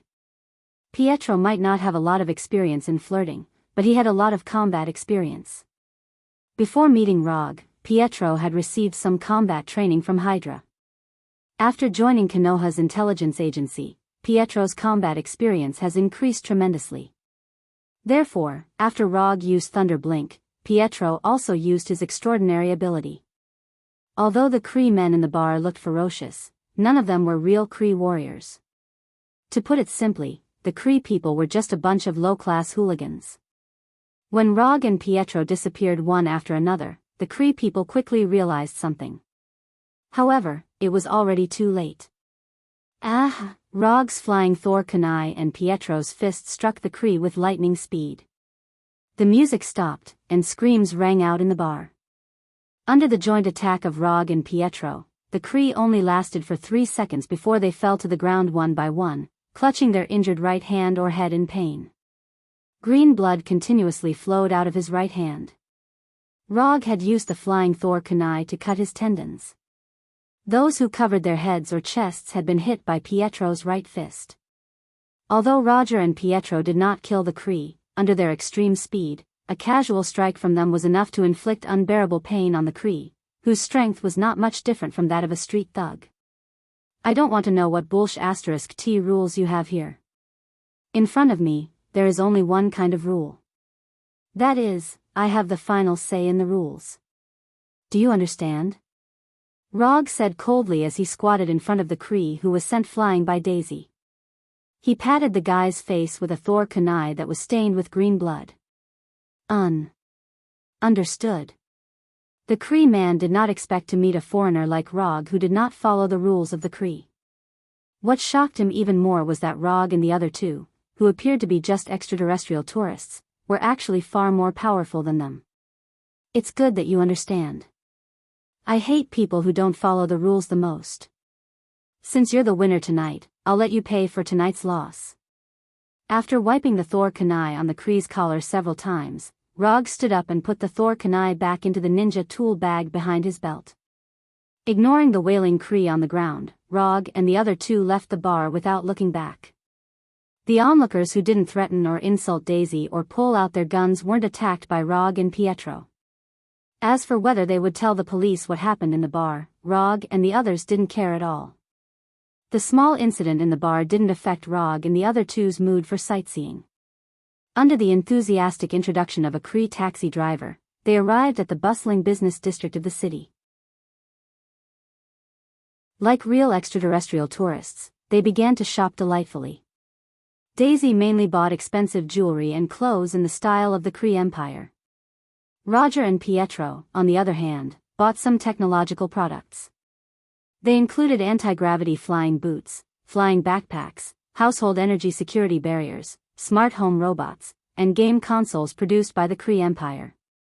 From these commonly used technological products, it was obvious that there was a huge gap between Earth's technology and Kree's technology.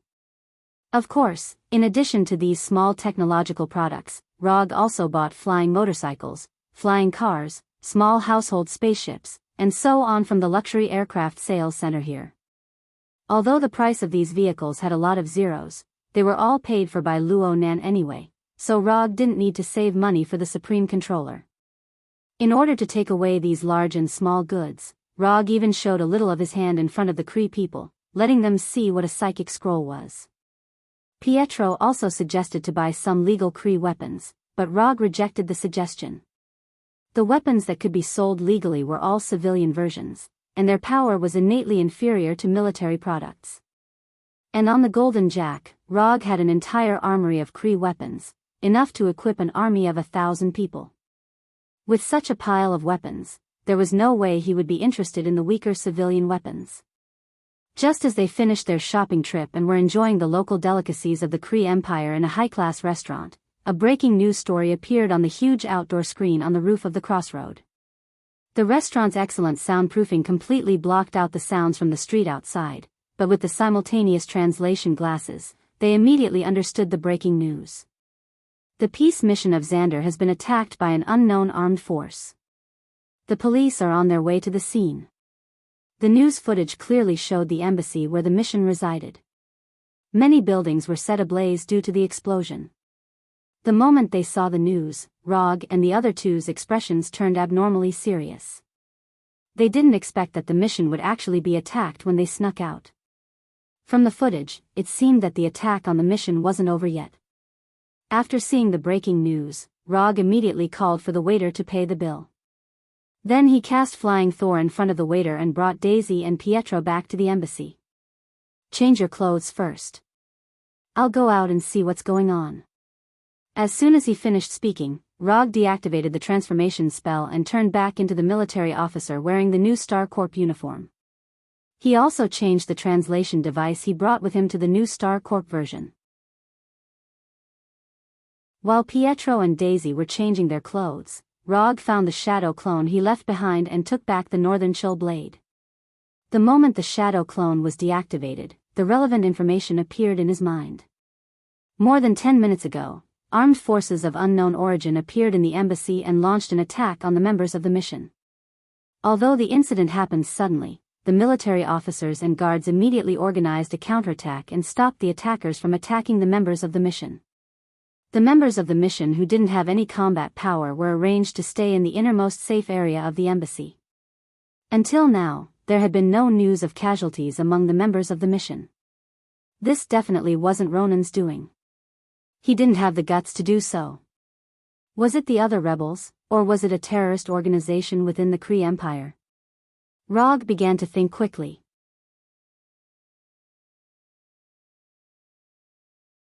Chapter 386. From the current situation, Rog was more inclined to believe that it was the other rebels of the Kree Empire who launched the attack.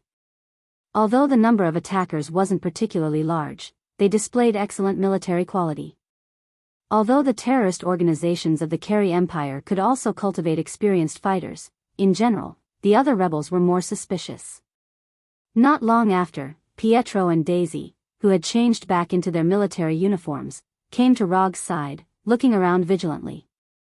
"You two move together. If you encounter an enemy you can't handle, don't force it. Ask for help immediately." After instructing Pietro and Daisy, Rog picked up the Northern Cold Blade and left alone, heading to the other areas that were attacked. At this time, the chief military officer of the diplomatic mission, Roman Day, was leading a team of guards to protect the ambassador's safety and constantly arranging for other guards to contact the outside world. The moment the attack began, all the communication channels near the hall were electronically jammed. Even the secret frequency band used by the New Star Army was filled with noise.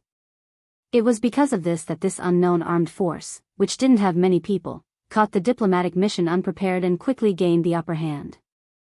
Sounds of explosions and the unique sound of blasters could be heard everywhere in the hall. Moving alone, Rog quickly arrived at the target area and set his sights on the suspected commander of the attackers. When Rog was carrying out Jia Ying's request, he had fought with the Kree Empire's soldiers and had a rough understanding of the strength and equipment of the Kree Empire's ordinary soldiers. At this moment, the attackers that appeared in front of him were clearly stronger than the ordinary Kree warriors. Their equipment was also of a higher grade. However, this made no difference to Rog, who was wielding the Northern Cold Blade. To catch bandits, first catch the leader. After determining the commander of the attackers, Rog didn't hesitate and immediately used his ninjutsu. Lightning Release, Lightning Body Blink. In an instant, Rog crossed a distance of tens of meters and appeared in front of the commander like a ghost, the pitch-black Northern Cold Blade cutting through his neck like lightning. Before the corpse of the commander fell to the ground, Rog's figure disappeared again. Although the strength of these attackers was far inferior to Rog, their vigilance was not low at all. Rog had just slit the throat of the commander when the other attackers noticed his arrival. They aimed their guns at him and pulled the trigger. It had to be said that the ambushers' reactions were pretty good. However, they had clearly underestimated Rog's strength, or rather, speed. Just as the colorful blaster bullets flew out of the barrel, Rog had already left his original position and killed the second attacker. Lightning body flicker. Lightning body flicker. At this time, Rog had transformed into a merciless harvester, reaping the lives of these attackers like the Grim Reaper. 10 seconds later, Rog's figure appeared again, and he forcefully swung the northern cold blade. After wiping the green blood off the northern cold blade, he put the northern cold blade back on the left side of his belt. Ignoring the more than 20 corpses on the ground, Rog walked into the building whose door had been destroyed by artillery shells. Is there anyone alive? If there is, let me know. It was unknown whether the members of the diplomatic mission in the building had taken the initiative to turn off the main power supply, or if the attackers outside had destroyed the wiring in the building. The huge building was now pitch black. After a few seconds, Rog heard a loud voice in the hall. Who are you? Are you a military officer? I'm Rog, a military officer of the diplomatic mission. If you want to meet up with the rest of the group, I can escort you there. Rog had long known that there were many members of the diplomatic mission who were still alive in the building. The reason why he purposely asked after entering the hall was to prevent these guys from shooting at him. A few of us here are injured, and it's not convenient for us to move around. We can still protect ourselves for now. Sir Rog, go protect the ambassador first. The members of the diplomatic mission hiding in the room did not show themselves, and only replied to Rog. Okay. Rog had no intention of wasting time with these unfamiliar diplomatic mission members, and turned to leave. After leaving the building where the power supply was completely turned off, Rog used Chakra's perception and began to sense Roman Day's position. Roman Day was a centurion of the New Star Corps, and his body had the unique New Star energy of the New Star Corps. New Star energy was a special energy generated by the New Star Corps' super life computer, World Mind, and was almost unlimited. The soldiers of the New Star Corps would be allocated different amounts of New Star energy according to their ranks. New Star energy could bestow upon the New Star soldiers super strength and endurance, as well as flight and energy shooting abilities. Super strength and endurance were general enhancements that every New Star soldier possessed. Flight and energy shooting abilities were advanced uses that could only be achieved by 3rd and 4th level centurions. In simpler terms, a New Star soldier was a super soldier that had been enhanced by New Star energy. Centurion Roman Day's New Star energy was the strongest among all the New Star soldiers in the hall, so Rog only needed to find the one with the highest energy intensity. After confirming Centurion Roman Day's position, Rog used the quantum teleportation that he had plundered from the inhuman Gordon, and directly teleported to Roman Day's vicinity. Just as the splendid aurora-like hemispherical energy barrier appeared, it welcomed the attacks of the diplomatic mission's guards and attackers led by Roman Day. Whether it was Roman Day, the diplomatic mission's guards, or the unidentified attackers, they all treated Rog, who was inside the energy barrier, as the enemy's reinforcements. Various colored bullets and New Star energy rained down on the quantum energy barrier like a storm. Is there a need to welcome me so warmly? Rog cursed in his heart, and just as the energy barrier started to dissipate, he used lightning body blink to teleport. Under the dual attack of the bullets and New Star energy, the quantum energy barrier soundlessly shattered like a bubble, revealing an empty interior. No one? This thought appeared in the minds of Roman Day, the attackers, and the others at the same time. However, in the next second, 3 shurikens drew a beautiful arc in the air and hit the 3 attackers closest to the battlefield like bullets. Uchiha Ryu throw. 3 sharp shurikens made of ordinary metal took the lives of the attackers without any suspense, and the 3 dead bodies fell to the ground. Just as these unknown assailants were trying to find the hidden assailants, shurikens drew large and small arcs in the air one after another, hitting the assailants one after another.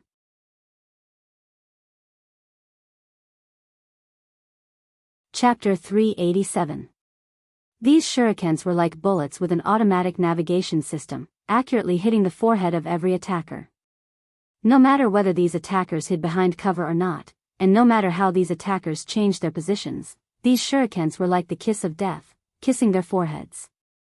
The attackers fell to the ground one by one, and the originally noisy environment suddenly became quiet, so quiet that it was a bit strange. As a centurion of the New Star Legion, Roman Day was quite knowledgeable. However, the scene in front of him still caused him to be involuntarily shocked.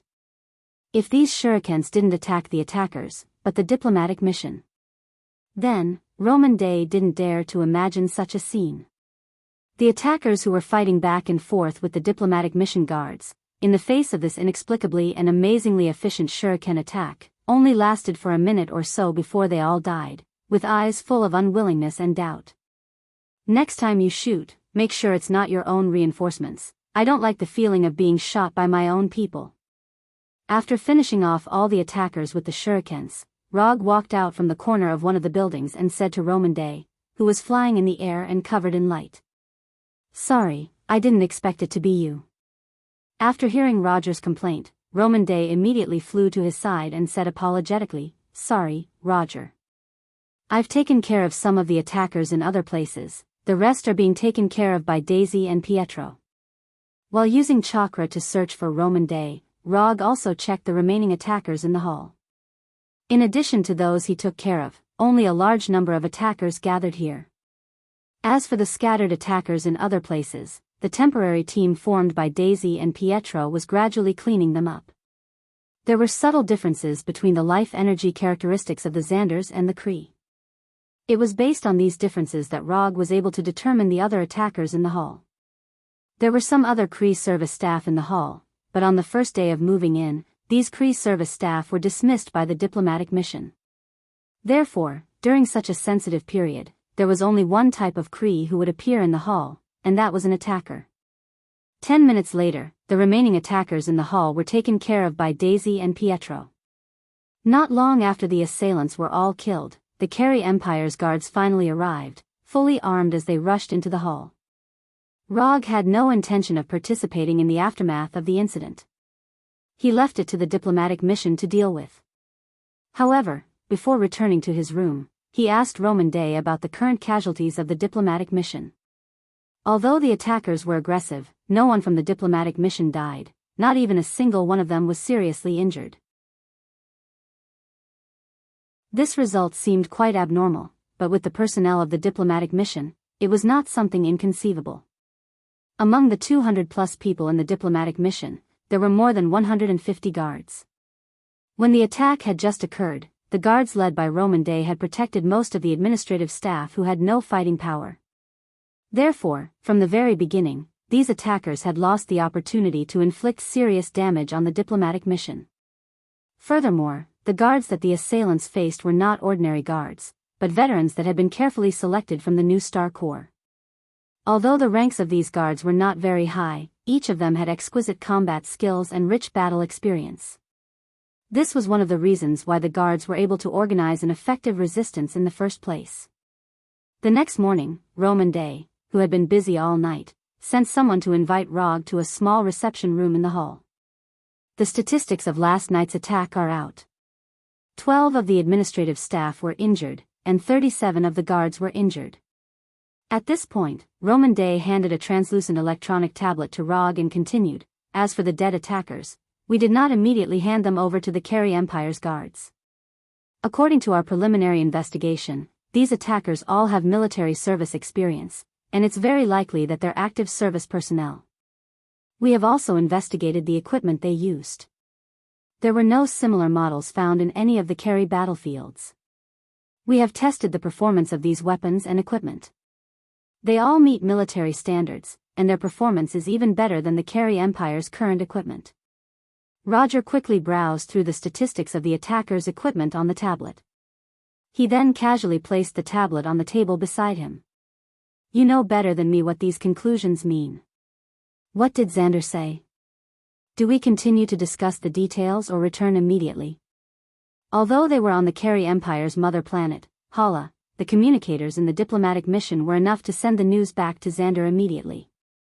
Of course, the precondition for sending the news back was that there was no high-frequency electronic interference like last night. What the autarch means is to continue the discussion and use this as a bargaining chip to obtain more benefits. Not leaving Hala immediately, Rog had to admit that the Autarch Nova's decision was a little out of his expectations. According to his previous judgment, the Autarch Nova should not have wanted to see the peace treaty signed. But now, the Autarch Nova's decision was the complete opposite of his previous judgment. If the Autarch Nova did not want to sign the peace treaty, the attack last night could be used as a reasonable excuse to give up on signing the peace treaty. Even if the people of Xander and the other factions were dissatisfied, they could not raise any effective objections. But the Autarch Nova did not do so. Instead, he instructed the diplomatic mission to continue the discussion and obtain more benefits. Did he really want to sign the peace treaty? Then let's continue the discussion. After all, this is something for you big shots to deal with. As long as you haven't returned to Xander, my mission is not over. After bidding farewell to Roman Day, Rog returned to his room. The moment he opened the door, he saw the communicator on the table. It was a communicator that did not exist before he left the room. The incident last night was not done by my people. I know who arranged it, but I can't tell you their names. Rog had just turned on the communicator when Ronan's big blue face appeared on the screen. He spoke with a serious face. You had someone put a communicator in my room just to tell me this? Rog knew that the attackers last night were not Ronan's people. Unless Ronan was crazy, he would never do something like this.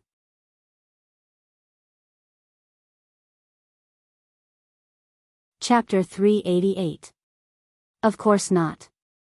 I'm here to remind you that as long as the diplomatic mission doesn't leave Hala, their attacks on the diplomatic mission won't stop. Maybe it's once a day, or maybe it's twice a day. If you don't want the mission to fail, then it's best if you don't leave the guild hall during this time. Although Luo Nan didn't really get along with the other members of the opposition, they were allies standing on the same front when it came to stopping the signing of the peace agreement. The only difference was that Luo Nan had reached a consensus with Rog in private, while the other members of the opposition didn't. I understand. Thank you for the reminder. Rog replied politely. I'll tell you something else. The female mutant beside you has already attracted their interest. I don't know if they'll carry out any special operations on this matter. Also, your bill from last night has already been sent to me. I personally hope that you can control your purchasing desire a bit.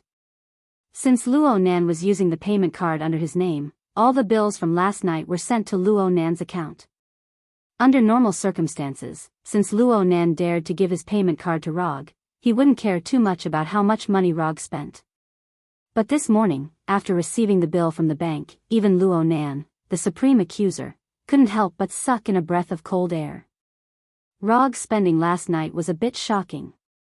To be precise, it was a shocking number with 8 zeros to the left of the decimal point. Last night was the first time I experienced the prosperity of the Carey Empire. It was inevitable that I couldn't control the urge to pay the bill. I won't spend so crazily in the future.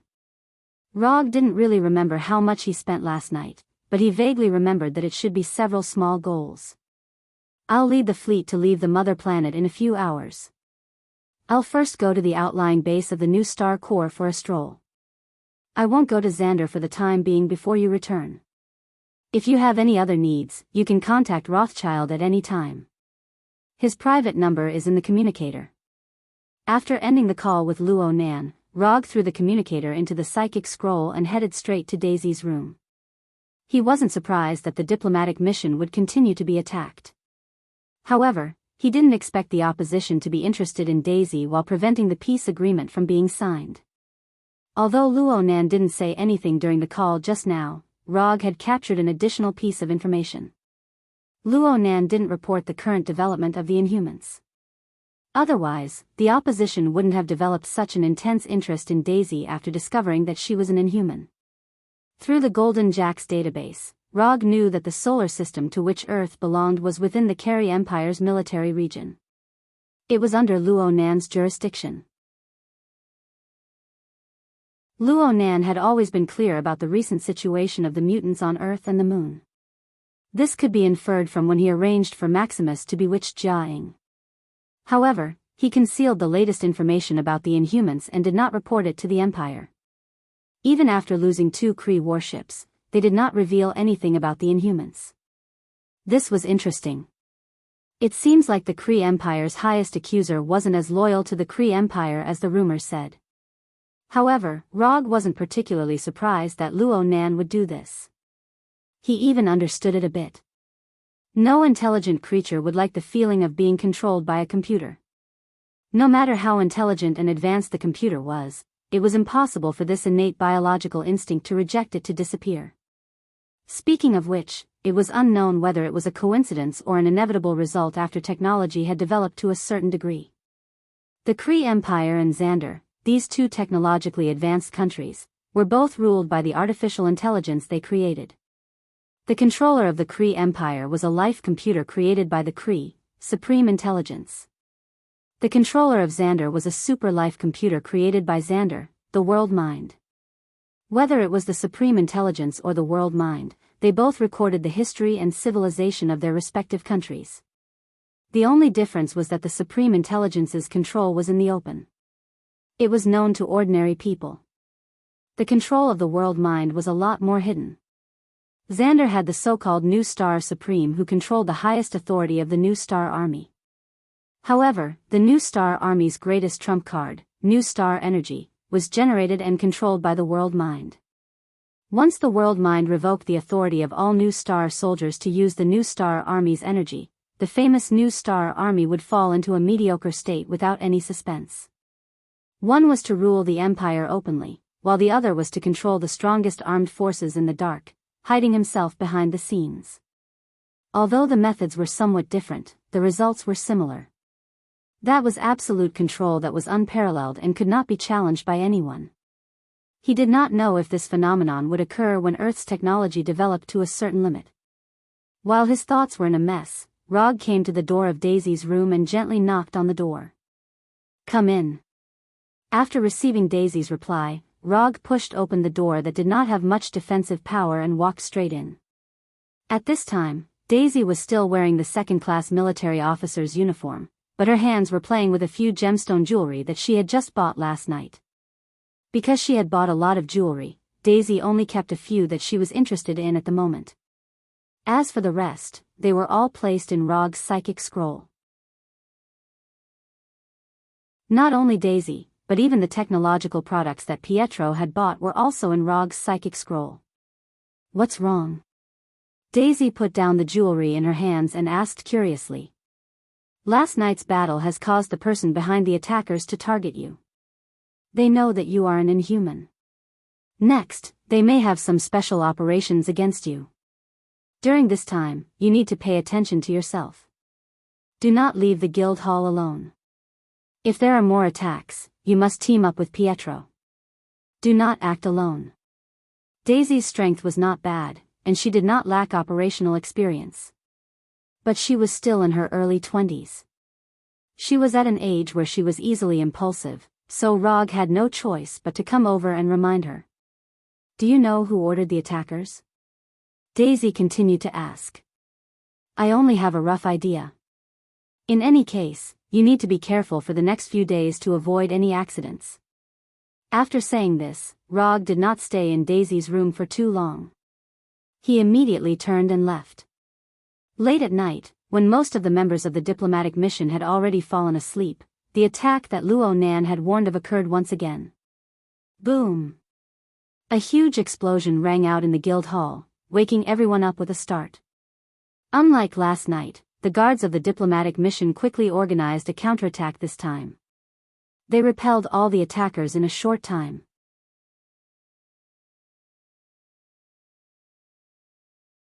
Chapter 389. If they hadn't made any progress after being ambushed yesterday, there was no need for them to return to Xander. They could have just retired. The ambushers' ambush was easily repelled. Aside from causing everyone to lose sleep, the ambushers didn't cause any harm to the diplomatic mission. However, just as Ronan predicted, the opposition's ambush was far from over.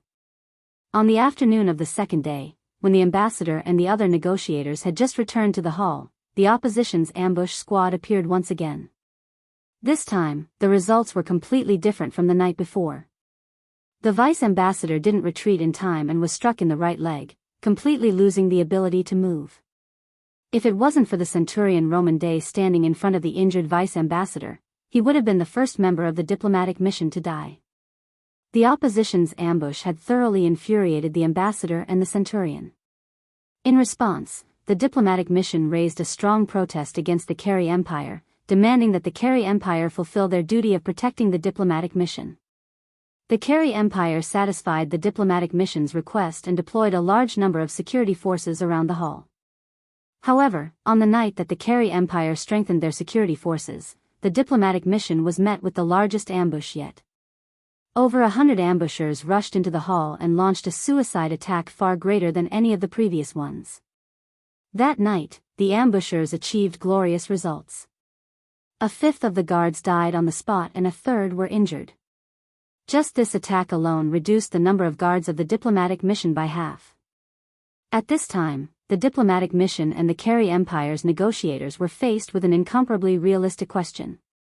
Should they continue negotiating the details of the peace treaty? It had only been 3 days and the diplomatic mission had already been ambushed 4 times. And with the passage of time, the ambushers' attacks became more and more frenzied. For example, tonight's ambushers were a complete suicide squad. The ambushers who rushed into the hall didn't have any strategy at all. The only thing they did was to recklessly charge at the diplomatic mission's guards and detonate the bombs on their bodies. It was this reckless fighting style that allowed the ambushers to achieve their most glorious results so far, reducing the diplomatic mission's guards by half. Does Nova Supreme still want to continue the negotiations? At this rate, it would only take 2 or 3 more attacks at most for most of the diplomatic mission to die here. No, it might not even be 2 or 3 times. Just 1 is enough. As long as the ambushers are crazy enough, a powerful enough weapon of mass destruction will be enough to completely wipe out the diplomatic mission. Rog sat on a chair in the hall and asked the centurion Roman Day with a casual expression. Although the diplomatic mission's casualties were quite high tonight, he wasn't particularly worried about the commissions. This kind of suicide attack was something out of their control. Even if he summoned over 100 shadow clones, it was impossible to completely stop these crazy attackers. Furthermore, he didn't think the time requirement for the commission still existed. Protect the safety of the diplomatic mission during the signing of the peace agreement. This was the time limit stated by the system. Although the Carey Empire and Xander Star hadn't officially announced that they would sign a peace agreement, the current situation didn't seem like it was possible to sign a peace agreement. Of course, day, from the diplomatic mission a failure. However, Rog still believed in his judgment. Currently, the casualties didn't reach the minimum requirement for Day's commission to fail. Nova Supreme hasn't replied yet. However, the Carey Empire's representative has already proposed to change the time of the negotiations. As the chief military officer of the diplomatic mission, Roman Day's expression was gloomy. Regardless of the circumstances under which the diplomatic mission's members were injured, the ultimate responsibility couldn't be bypassed as the chief military officer. He could already imagine what kind of impeachment and internal trial he would face when he returned to Xander. That would not be a very pleasant image. Nova Supreme hasn't replied. What about the ambassador? What's his decision? As the person in charge of the diplomatic mission, the ambassador had the right to decide on whether to continue the negotiations without Nova Supreme's explicit orders. That included the Carey Empire's proposal to change the time of the negotiations. Changing the time of the negotiations was just on the surface. The real meaning of this proposal was that the peace treaty would probably not be signed this time. From the attacks of the opposition, it was obvious that they didn't care about the peacemakers. Otherwise, the opposition wouldn't have dared to attack the diplomatic mission one after the other. Apart from that, what was even more intriguing was the stance of the Supreme Wisdom during this time.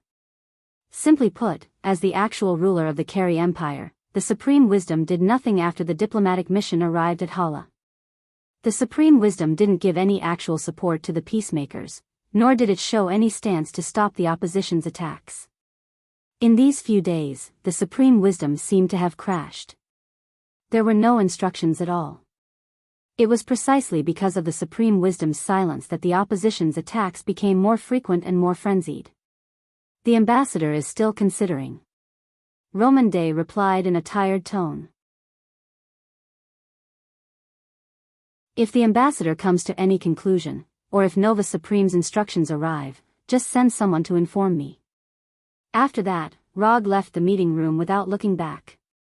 The next day, before dawn, a young diplomatic mission guard came to Rog's door and knocked frantically on it. What's the matter? Being woken up before dawn, Roger, who had just woken up, asked the young guard at the door in a dissatisfied tone. Officer Rog, Officer Day requests that you go to the meeting room immediately. Emergency assembly. Emergency assembly? When he heard this, Rog, who hadn't fully woken up, was stunned. I'm not an official member of the new Star Corps. What does an emergency assembly have to do with me? Just as he was about to close the door and continue to sleep, he suddenly thought of something and instantly woke up. Centurion Roman Day couldn't possibly not know his true identity, but even so, he still arranged for someone to inform him. There was only one possibility, and that was that something had happened. A few minutes later, Rog, who had quickly washed up, came to the meeting room and saw all the military officers in full armor, as well as the ambassador and the deputy in a wheelchair. Since Officer Rog is here, I'll get straight to the point.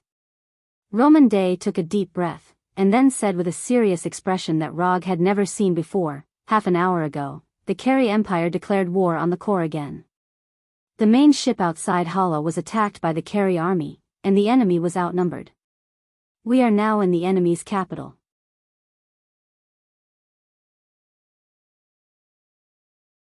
Chapter 390. During the war, they were trapped in the enemy's capital and lost all their support. It had to be said that this was downright bad news. When Roman Day said these words in a serious tone, most of the people in the reception room showed a dignified expression. The entire reception room suddenly became incomparably quiet. At this time, Rog, Pietro, and Daisy's expressions didn't change at all. The three people in the hall were different from the rest. Rog, what do you think about this? Romain Day, the centurion of the New Star Legion and the chief military officer of the diplomatic mission, swept his gaze across the hall and finally set it on Log. I don't have any opinion. Didn't you already expect this situation before the mission? Now it's just a prediction turned into reality. It's not a big deal.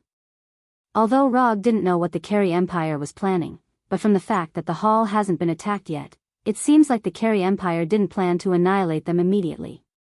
Since the Carey Empire didn't have the intention to annihilate them, then for Rog, it wasn't a particularly serious problem. Isn't it just the destruction of the main ship near planet Halley? There's no need to make a fuss. No opinion? Is this your answer as a first-class military officer? You are dereliction of duty. When Rog finished his answer, before the chief military officer Roman Day said anything, a civil officer sitting near the ambassador suddenly stood up and raised his right hand to point at Rog and shouted loudly. Dereliction of duty? Haha. Looking at this 30-years-old civil officer with a face full of arrogance, Rog laughed disdainfully. You idiot, you don't really think I'm a member of your new Star Corps, right? The reason I'm here is because your new Star Supreme personally asked me to come here. Also, I don't like being pointed at by people. When Rog spoke, this young and arrogant civil officer saw his blood-red Sharingan and screamed in horror. Sharingan illusion. Rog gave this ignorant civil officer a small lesson, letting him taste the most terrifying illusion in his heart. Shrill screams suddenly sounded in the hall. Just when the other military officers couldn't help but want to stop Rog, Rog took the initiative to remove the illusion on the civil officer. This time, I'll only teach you a small lesson. If there's a next time, I'll break your hand. Although the illusion on the civil official had been dispelled, the terrifying illusion he had experienced was deeply imprinted in his mind, leaving an indelible mark in his heart. Not only that, the extreme emotional changes in a short period of time caused dense sweat to pour out of his forehead. The sudden adrenaline made him uncontrollably gasping for breath. Enough, he didn't mean it, let's forgive him. In the end, it was still the chief military officer, Roman Day, who smoothed things over. What we need to solve now is to return to Zandal Star. If any of you have any plans, why don't you tell us now, we can discuss them together. When the atmosphere in the reception room fell into a strange silence again, Roman Day spoke again. Under Roman Day's signal, many military officers and civil officers gave their own suggestions. Many of them used diplomatic channels and public pressure to force the Kree Empire to let the envoy leave, as well as to take the initiative to put down their weapons and seek reconciliation with the Kree Empire. The civil officers' suggestions were basically to use political means and channels to force the Kree Empire to let them leave. The military officers' suggestions were much more simple and crude. Gather all forces and force a way out of the encirclement. Or use the hall as a stronghold, defend the place, and fight a defensive battle that would last for who knows how long. Rog didn't participate in any of the discussions. Instead, he watched as the civil and military officers quarreled fiercely. Whether it was the civil officer's suggestion, which was inclined to surrender, or the military officer's suggestion, which was similar to a life-and-death struggle, Rog didn't think highly of either. Because no matter which side proposed the plan, it would ultimately end in failure. Although Rog didn't know why the Kree Empire only surrounded the hall and didn't attack, one thing he was certain of was that the Kree Empire had no intention of letting the envoy leave. The reason for this situation was very likely because the pro-peace faction and the pro-war faction of the Kree Empire were still in a fierce confrontation. That was why the main ship was destroyed, but the envoy was left behind. Shut the F***ck up, all of you, sit down. Look at you guys now, do you still have any semblance of the new Star Corps soldiers? While the civil officers and military officers were quarreling over their own plans, Roman Day suddenly stood up, his body erupting with a dazzling light as he cursed loudly. Under Roman Day's angry rebuke, the civil and military officers immediately shut their mouths and returned to their seats. Rog, you know you must have a way to let the envoy safely return to Zandal, otherwise you wouldn't have brought your companions here. Since it's already come to this, there's no need to hide it from everyone. Tell me, what do you plan to do? Roman Day, who had just been scolding the civil and military officers, now asked Rog in an incomparably calm tone, as if he wasn't the one who was scolding them. No wonder you're the only one who can become a centurion among so many people here. Just based on your observation skills alone, you're fully qualified to be a centurion. Rog didn't tell anyone about his plan, not even Pietro and Daisy knew he had a backup plan from the start. However, Roman Day had accurately grasped this from the fact that he brought Daisy and Pietro along. Gather the envoy, I'll open a portal to send you back. It's time for this bodyguard mission to end.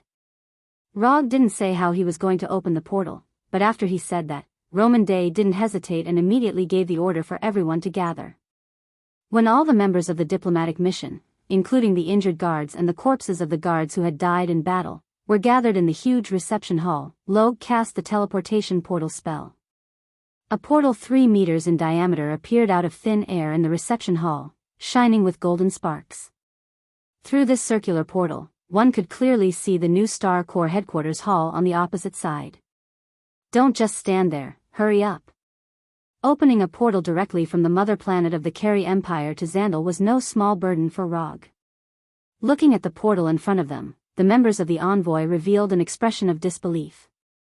They had never imagined that the terrible situation of being trapped in the enemy's capital during the war could be resolved in such a casual manner.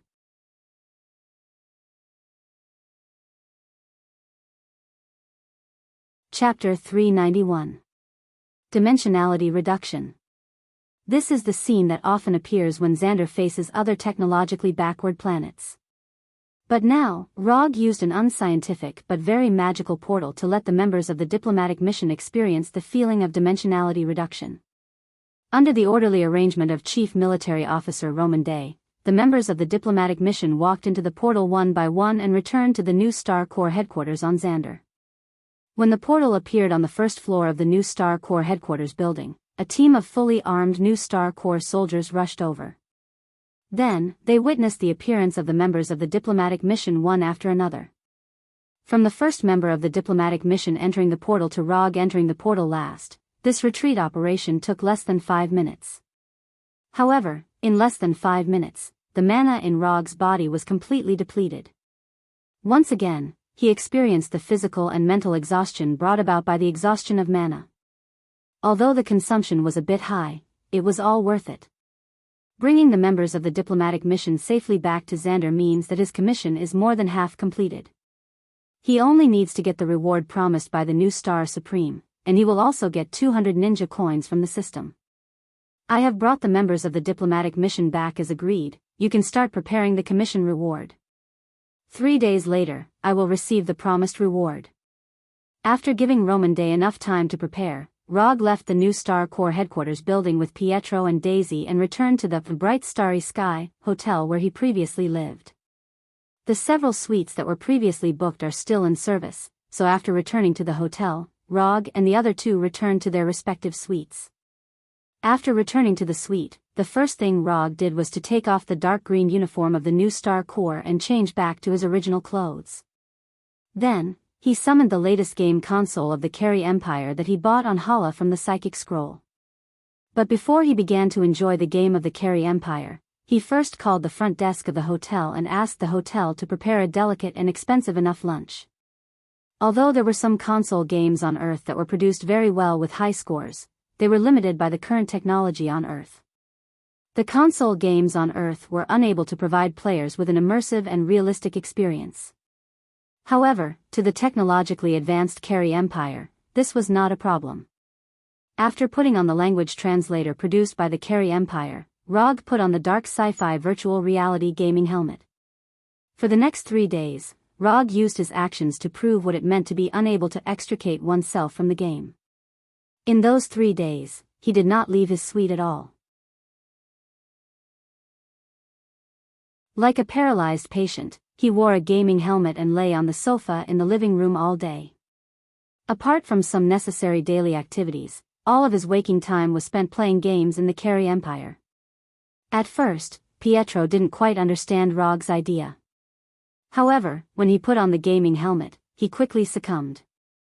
3 days passed in a flash, and when the agreed time to receive the reward arrived, Rog reluctantly took off the gaming helmet, left the hotel alone, and went to the headquarters of the new Star Corps. After receiving the promised reward, I'll go back and clear Rise of the Empire 3, then I can start playing Origin of the Universe. Fighter Hero is also not bad, but there's no way to play online, otherwise it would be a good game. Roger, who was sitting in a reception room, patiently waited for Roman Day's arrival and planned the next step of his plan to clear the dungeon. At first, his mood was very happy. After all, he was about to receive his reward and the ninja coin reward from the system. However, as time passed, his mood gradually changed from joy to dissatisfaction. An hour, now he waited in the reception room for an hour. When will Centurion Roman Day come? I've been waiting here for an hour. This was the 3rd time Rog urged the staff in the reception room.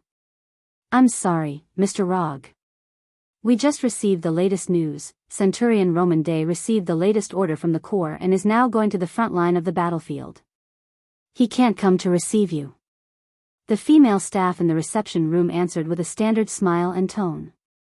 Set off to the front line of the battlefield? Forget it, it doesn't matter if he doesn't come, I just want to know when I can get the promised reward.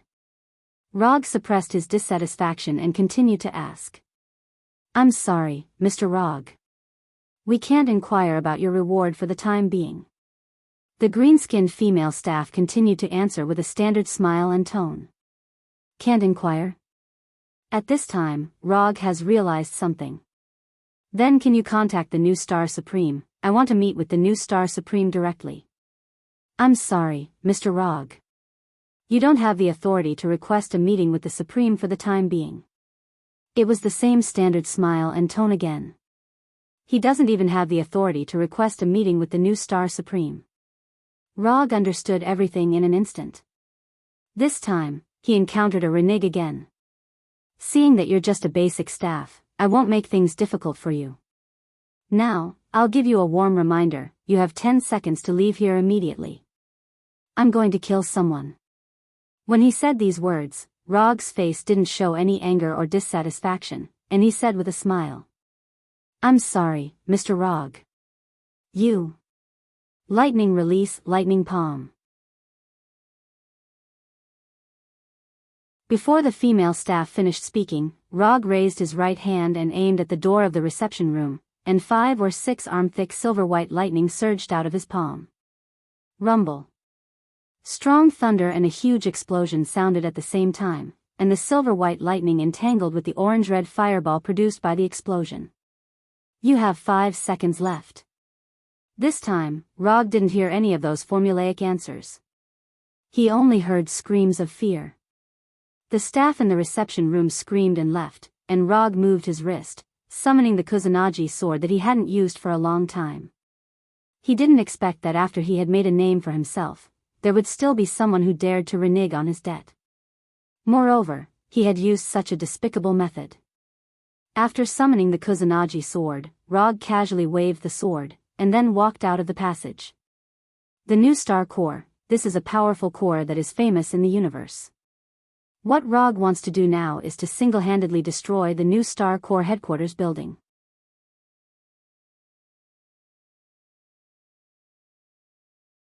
Chapter 392. The guards in the headquarters building came quickly. Rog had just stepped out of the reception room destroyed by the thunder palm when he saw the fully armed guards in dark green uniforms and simple armor. A standard 6-man squad with standard explosive rifles, no heavy firepower. Rog glanced at these guards and instinctively made a simple judgment of the enemy units in his mind. Put down your weapons. Put down your weapons immediately. Looking at Rog, who was strolling leisurely, the captain at the front of the squad immediately shouted. You think you're qualified to make me put down my weapons? Rog replied with disdain. He was in a good mood today. For a gamer like him, the console games of the Kree Empire brought him the most enjoyable and pleasant mood in recent times. However, today's debt-reneging incident had completely destroyed his hard-earned good mood. The target has obvious resistance, permission to shoot on the spot. The captain made the decision to shoot Rog on the spot. But before he finished his order, Rog, who was more than 10 meters away from them, swept past them like a ghost. Chi! These guards didn't even see the afterimage left by Rog. Their necks were cut by the Kusanagi sword in Rog's hand. Bright red blood sprayed out from the wound like rain. Rog didn't plan to talk nonsense with these guards. Although he knew that these guards were just fulfilling their duties, in a battle, their position was different from the camp, which was enough reason to take their lives. In the reception room, he spared the staff because they were not soldiers. And now, even though the guards he killed were ordinary, basic personnel, they were warriors. They were enemy soldiers who had raised their weapons against him in battle. When the guards whose carotid arteries had been completely cut fell to the ground one by one, Roger casually took the communicator from the last guard while he was still barely able to stand. I don't care what reason you have for refusing to pay me what I deserve.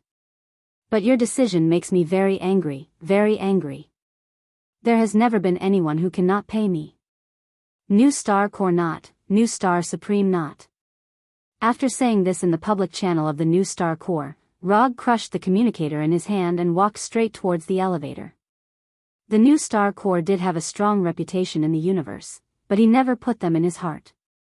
The New Star Corps was strong, but the strength of the New Star Corps was that it was a well-equipped army with a large number of people.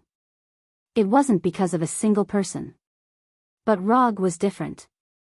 The reason why he was strong was because of his own strength. Rog's speech in the public channel was immediately transmitted to the ears of all the guards in the headquarters building, including the mastermind behind the scenes who tried to not pay him. What do we do now? He doesn't seem to have any intention of holding back. In the command room on the 75th floor of the New Star Army headquarters, the guard commander of the headquarters said to a man in his early 30s. What are you afraid of? He's only one person. Even if the accuser Ronan is here, he won't be able to leave the building alive. If Roger was present, he would definitely be able to recognize this arrogant Carey man in his early 30s. This person was none other than the civil official of the diplomatic mission that he taught a lesson with his Sharingan. He's not the accuser Ronan. He's the man who defeated Ronan twice. Chris, this is just a personal grudge between you two. I can't let the headquarters building fall into a crisis because of your personal grudge. I'll be court-martialed. The guard commander of the headquarters building voiced his concerns. No one will let you go to court-martialed. This is also my father's decision. Otherwise, why do you think Roman Day received a temporary order to go to the front lines? I can tell you directly what his reward is. After hearing it, you should know why my father supports my plan. 500 sets of Star 4 series power armors, 35th generation new Star fighters, and various top-secret scientific documents. The guard commander couldn't help but suck in a breath of cold air after listening to Chris's words. Whether it was the Star 4 series individual equipment or the 5th generation new Star fighters, they were all the latest top-notch armaments developed by the new Star Corps. Even the main force that was currently fighting the Carey Empire only had a small number of Star 4 series power armors. As for the 5th generation new Star fighters, they were the latest generation of fighters that had yet to enter service. It's unbelievable that Prime would give these equipment to an outsider who doesn't belong to the Corps, and he even used a commission as a reward. The news of Rog accepting Prime Star's commission as a military officer of the diplomatic mission was spread out after the diplomatic mission returned to Xander. In the past few days, many people were curious about what kind of reward Xianxia Supreme offered for Luo Gu, a powerful existence who had defeated Luo Nan, the accuser, twice, to join the diplomatic mission. However, the guard commander of the headquarters building never imagined that Prime Star's reward would be strategic materials like the Star 4 power armor and the 5th generation new Star fighter. After knowing the specific content of Rog's reward, the guard commander finally understood why Chris's father, the chairman of the military council, would support Chris's revenge for a personal grudge. Taking revenge on Rog was just a matter of convenience. What they really wanted was the Star 4 power armor and the 5th generation new Star fighter. In the short time that Chris was talking to the guard commander of the building, Rog had already broken through the 3rd floor of the security force and arrived at the 8th floor from the 5th floor. Looking at Chris, who had a ferocious smile, and then looking at Rog on the monitor screen, the guard commander of the building finally made a decision. From now on, issue a black intrusion alert. Dispatch all guards to annihilate the intruders in the headquarters building. The guard commander issued the highest level of command in the public channel to annihilate the intruders. The entire headquarters building immediately rang with an ear-piercing alarm, and red warning lights in every corner of the building lit up at the same time. At the same time, the staff in the headquarters building began to evacuate in an orderly manner. The important people with higher positions were also escorted by the guards and left on the aircraft on the roof of the building.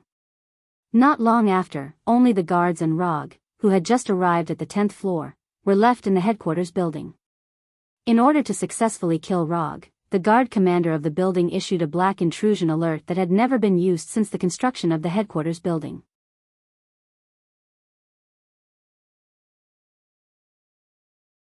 Chapter 393. The black invasion alert was issued, which meant that the only way left for the commander and Chris was to successfully kill Rog. If Rog is killed, with the ability of Chris' father, not only will they not be punished for this operation, but they will also be able to successfully obtain the reward that originally belonged to Rog. Of course, if they fail, the consequences will also be very serious. First of all, the commander of the guards will be court-martialed. Secondly, Chris may die. Finally, Chris' father, the Speaker of the Military Council, will also be strongly impeached by the Supreme Nova or other political enemies. However, Chris and the commander of the guards didn't think that they will fail. This is the headquarters of the new Star Corps, where the strongest guards in the entire Xander are stationed. If even these guards can't deal with Rog, then there are basically not many troops that can deal with Rog. Rog didn't care about the sirens that came one after another. He still maintained his initial leisurely posture and walked slowly toward the top of the building. Now he has reached the 10th floor of the building and defeated several guards that came to stop him. Although the overall quality of these guards is quite good, they don't lack experience and strength. But the problem is that the strength gap between them and Rog is too big, so big that they can't even understand it. Nova energy, this magical energy that can greatly strengthen the new Star soldiers, in front of Rog, is completely ineffective. No matter how these guards use this Nova energy, there is only one ending, and that is, their lives will be completely ended by Rog's Kusanagi sword. Although these guards are trying very hard to stop Rog, until now, they haven't forced Rog to use offensive ninjutsu. In addition to the initial lightning palm and the body flicker technique that he used from time to time, Rog basically used simple taijutsu to deal with these guards. Although these taijutsu attacks look simple, for these guards, these seemingly simple attacks are fatal. However, relying on continuous attacks like moths to the flame, these guards finally stopped Rog's footsteps a little, slightly slowing his pace. Are the guards of the New Star Army headquarters only at this standard? As the battle progressed, Rog's evaluation of the New Star Army continued to drop. Originally, he thought that these guards with Nova energy would be able to display some dazzling strength. However, it turned out that the strength of these guards was not as good as the Umbu members of Konoha's intelligence agency. In terms of attacking methods and killing efficiency, his dark group members were several levels higher than these guards. The only thing that made them inferior to these guards was that the number of members of the dark group was much smaller. With these guards dying one after another, Rog successfully reached the 20th floor of the building. Then, it took a little time to reach the 30th floor of the building. Because they were inside the building, it was impossible for these guards to mobilize fighters or heavy energy cannons to attack Rog. The emptied building became Rog's stage, a bloody stage where he could fully display his killing skills. Rog's unstoppable advance was finally stopped when he reached the 36th floor of the building. At this time, the enemies he faced were no longer ordinary guards using blasters, but third-level warriors who were proficient in using Nova energy to attack or defend. According to the classification of the New Star Army, the third-level Denarian Army warriors have 75% of the strength of a centurion, and also have the ability to fly. Although this was the classification of the New Star Army, after killing who knows how many guards, Rog knew that this so-called 75% of the strength of a centurion was just a superficial statement. To be precise, the third-level Denarian Army warriors have 75% of the Nova energy of a centurion. The guards that were killed by Rog before were second-level Denarian Army warriors. According to the classification of the army, they should have 50% of the strength of a centurion, just that they can't fly. However, after really fighting, Rog discovered how unreliable this statement was. If the guards that couldn't even block his sword had half of the strength of a centurion, then the New Star Army would have been annihilated by the Carey Empire long ago. These guards didn't have half of the strength of a centurion, but half of the Nova energy of a centurion. For a long time, Rog believed that energy was energy, and strength was strength. Energy was a part of strength, but it wasn't the entire strength.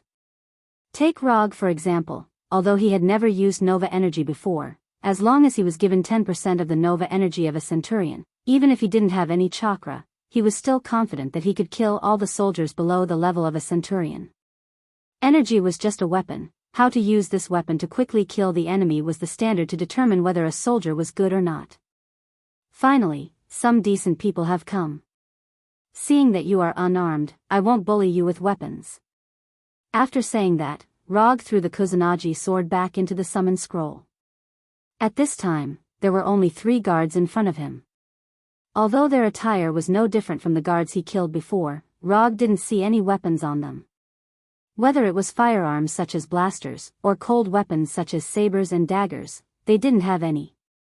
The moment the Kusanagi sword disappeared from Rog's hand, the 3 guards didn't hesitate and immediately launched an attack. Their bodies shone with the golden light that Rog had seen from Roman Day. Facing the attack of the 3 guards, Rog didn't retreat, but attacked them at the same time. Just when Rog thought that the 3 guards were going to fight him in close combat, their fists suddenly shone with golden Nova energy. Then, these Nova energy shrouded their fists and attacked him like cannonballs. Young man, you don't have any morals. These 6 golden Nova energy attacked Rog's different parts at the same time and blocked several of his escape angles. No matter which angle he dodged to, at least 1 or 2 of the Nova energy would hit him. Since his opponent had already unleashed an energy attack, Rog naturally wouldn't be so foolish as to use his physical body to block it. With a thought, a layer of light blue chakra instantly covered his body, giving him a 360-degree energy armor with no blind spots. Boom! Boom! Boom! The 3 Nova energy first hit Rog's chakra armor and exploded like a bomb, bursting with a dazzling golden light.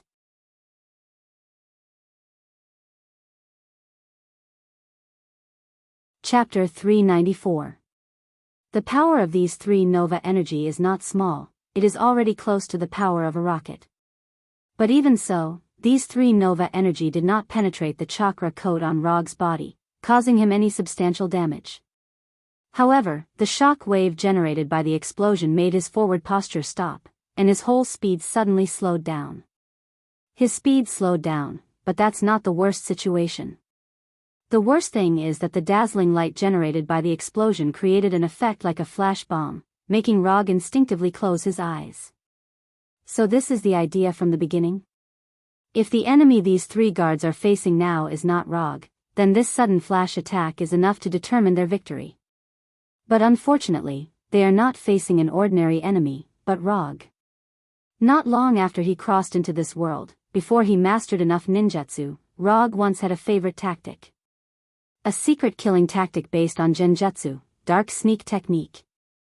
Although he has not experienced the feeling of being completely deprived of his vision by genjutsu, he is good at secret killing tactics, so he naturally knows how to face this kind of attack from the dark. Losing his vision will not have much impact on him, especially in close combat. Almost at the moment when he closed his eyes, he gathered chakra in the nerves of his ears, stimulating the ear nerves and greatly improving his hearing.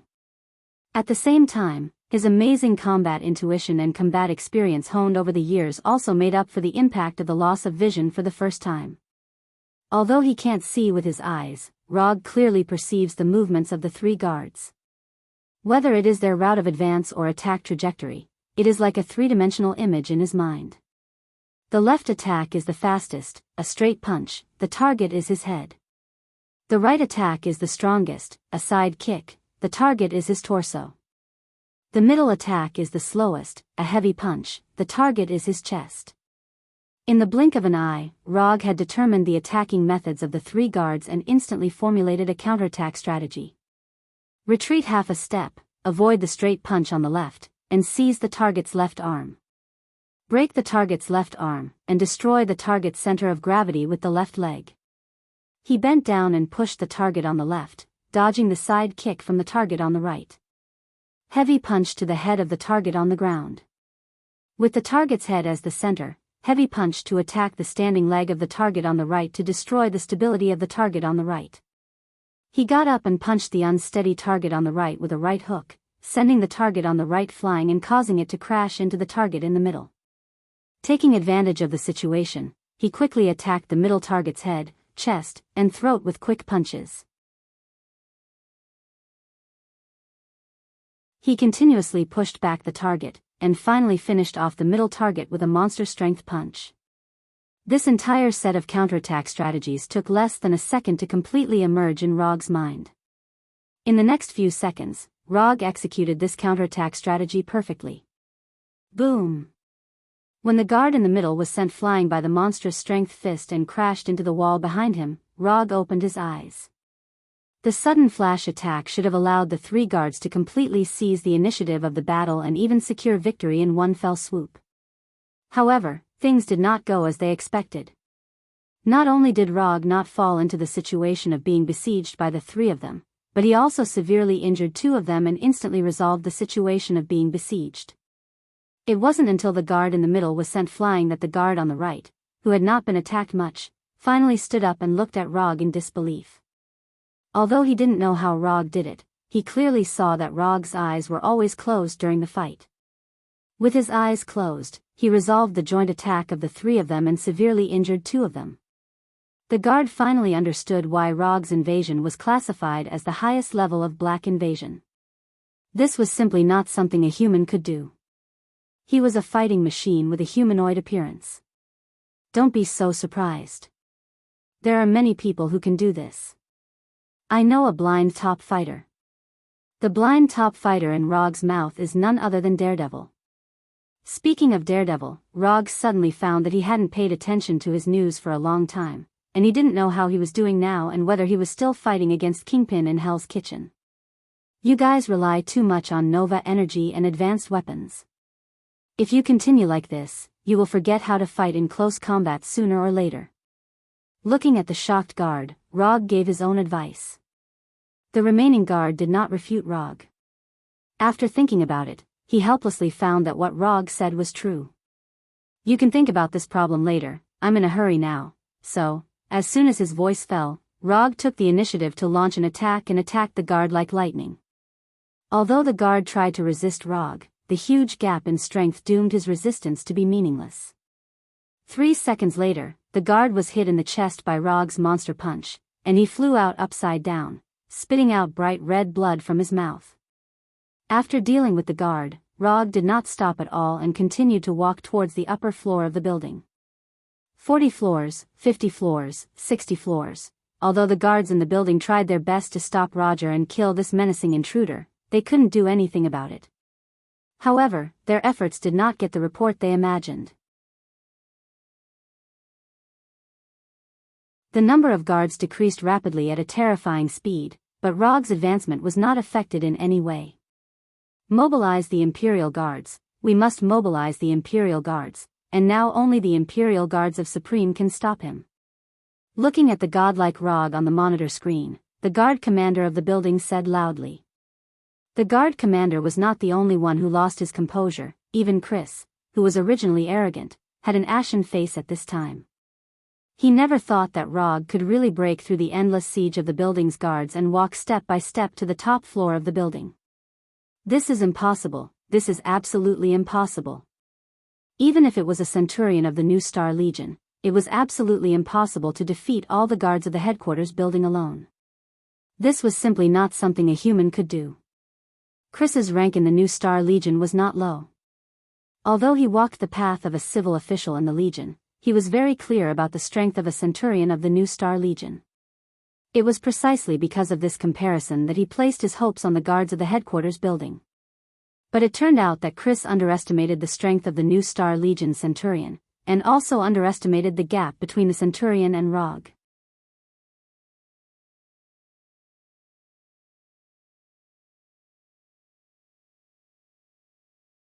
Chapter 395. On the 75th floor of the Nova Corps headquarters building, Security Command Center. Just because I taught you a small lesson on Hala, you want my reward? At this time, Rog was holding the blaster he took from the guards of the building, and under his feet was Chris, who just wanted to escape but was kicked away by him. The reason why Rog suddenly came from the 60th floor to the command center on the 75th floor and kicked Chris under his feet was because Chris was sure that the guards of the headquarters building couldn't stop him. Looking at Rog, who has come to the 60th floor and showed strength far beyond that of a Supernova Corps Centurion, Chris made the decision to leave the headquarters building immediately. As the initiator of all this, Chris knows very well what will happen to him if he falls into the hands of Rog.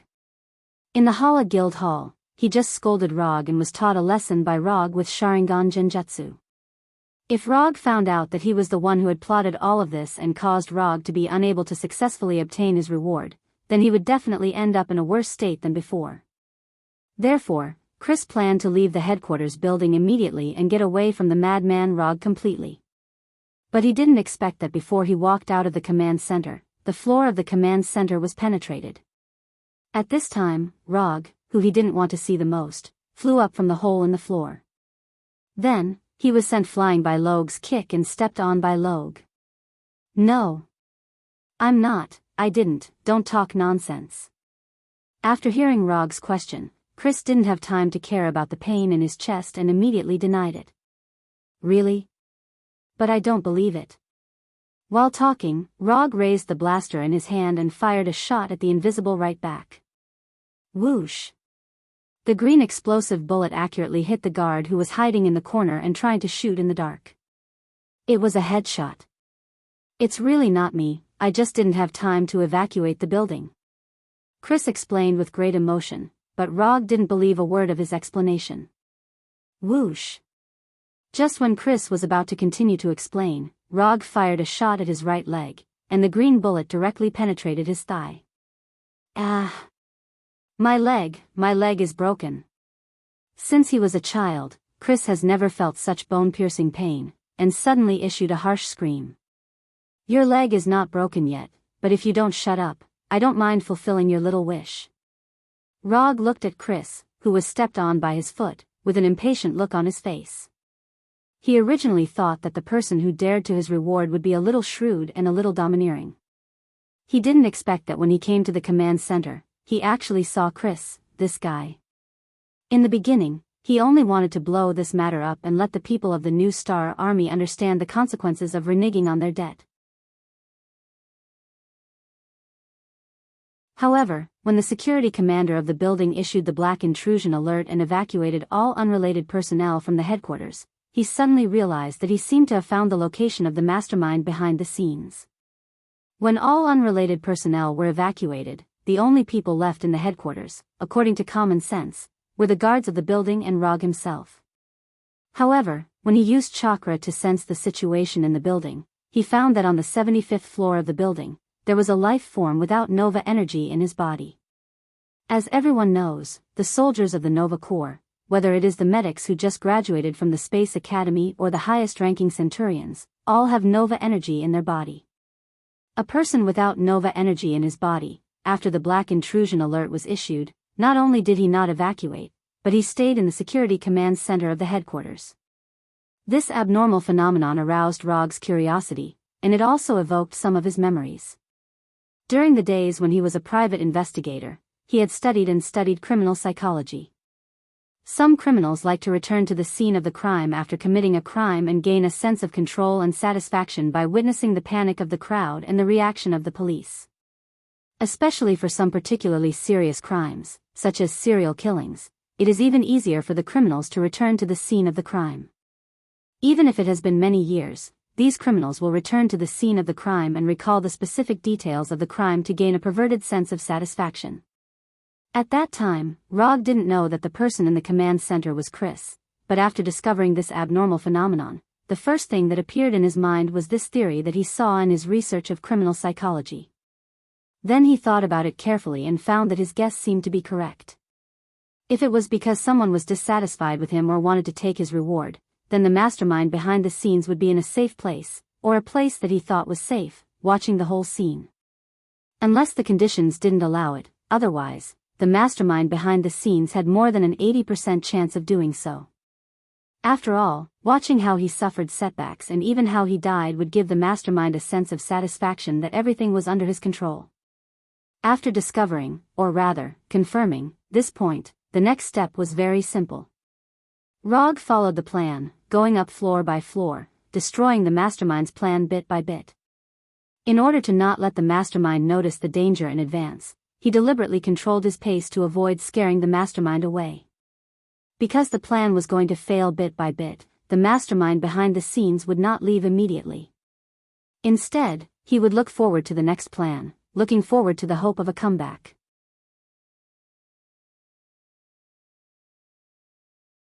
When the mastermind behind the scenes, which was Chris, realized that the plan had no chance of success and planned to retreat in advance before the plan completely failed, Rog, who had been paying attention to him for a long time, didn't hesitate at all. He directly went from the 60th floor to the 75th floor and placed the result of failure in front of him. If it weren't for the lack of time and environment, Rog wouldn't have minded changing the method. He would have gone from the earth to heaven, and then from heaven to hell. Your Excellency Rog, he's still just a child. I hope you can be magnanimous and let him go first. Chris was afraid that Rog would really break his right leg, so he closed his mouth tightly and didn't dare to make any sound.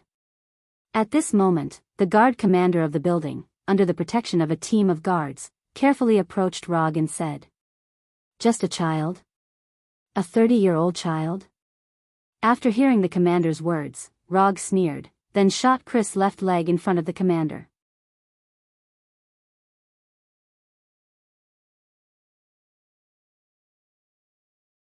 Chapter 396. Ah! Chris, who couldn't bear the pain from his left leg being shot, screamed again. But this time, his scream only lasted for a short second before he forcibly suppressed it. He had no choice but to suppress it because Rog had already turned the muzzle of the blaster and aimed it at his head. Although the pain from his legs was unbearable, Chris knew which one he should choose between death and the other. "Mr. Rog, you." The commander didn't expect that his humble begging for mercy would result in Rog shooting even more decisively. Looking at Chris, who was trying his best to endure the pain, the commander originally wanted to say something, but in the end, he didn't say anything. He signaled the guards beside him to put down their weapons and retreat a distance. Rog didn't want to continue shooting Chris, at least not until he figured out the ins and outs of the matter. However, the commander's words, "He's still a child," completely angered him. Although he didn't know how long the average lifespan of Xander's people was, Chris, who was under his foot, didn't look like a child at all. Rog didn't forget that Chris was once a civil official of the diplomatic mission, someone who was sent to the Carey Empire. And taking a step back, even if Chris was indeed a child by Xander's standards, this definitely wouldn't be a reason for him to let Chris go. Admit your mistakes, this was a principle that even 5- or 6-year-old children on Earth knew. The people that Rog despised the most were those who used age as an excuse after making a mistake. In his opinion, whether it was a 13- or 14-year-old underage kid or an old man in his 70s or 80s, as long as they did something wrong, they had to be responsible for their own actions. Respecting the old and loving the young was one thing, but being responsible for one's own actions was another. It was because he had seen too many bullshit things like, "He's just a child, he's already old," and "He's an old man," that he firmly believed that everyone had to be responsible for their own actions. From the looks of it, you should also know the ins and outs of this matter. "Tell me, what exactly is going on?" After barely suppressing the anger in his heart, Rog said coldly to the commander. "No problem. As long as it's something Mr. Rog wants to know, I'll tell you everything I know." After hearing Rog's question, the commander was finally relieved. Although Rog still looks angry, at least he won't shoot Chris now. As long as Rog didn't shoot Chris, as long as Chris didn't die in front of him in the headquarters building, he could compromise on anything. "Well, Mr. Rog, I wonder if you can let us stop Chris's bleeding first. If he continues to bleed like this, I'm afraid that he will die from excessive blood loss before he can give you a satisfactory compensation." The commander asked in a low voice again. He didn't look like a soldier at all. Instead, he looked more like a person who manipulated power all day long. More than 10 minutes later, in the living room next to the command center, Rog sat on the sofa with a calm face. Opposite him was the commander of the building's guards, and Chris, who had his wounds bandaged.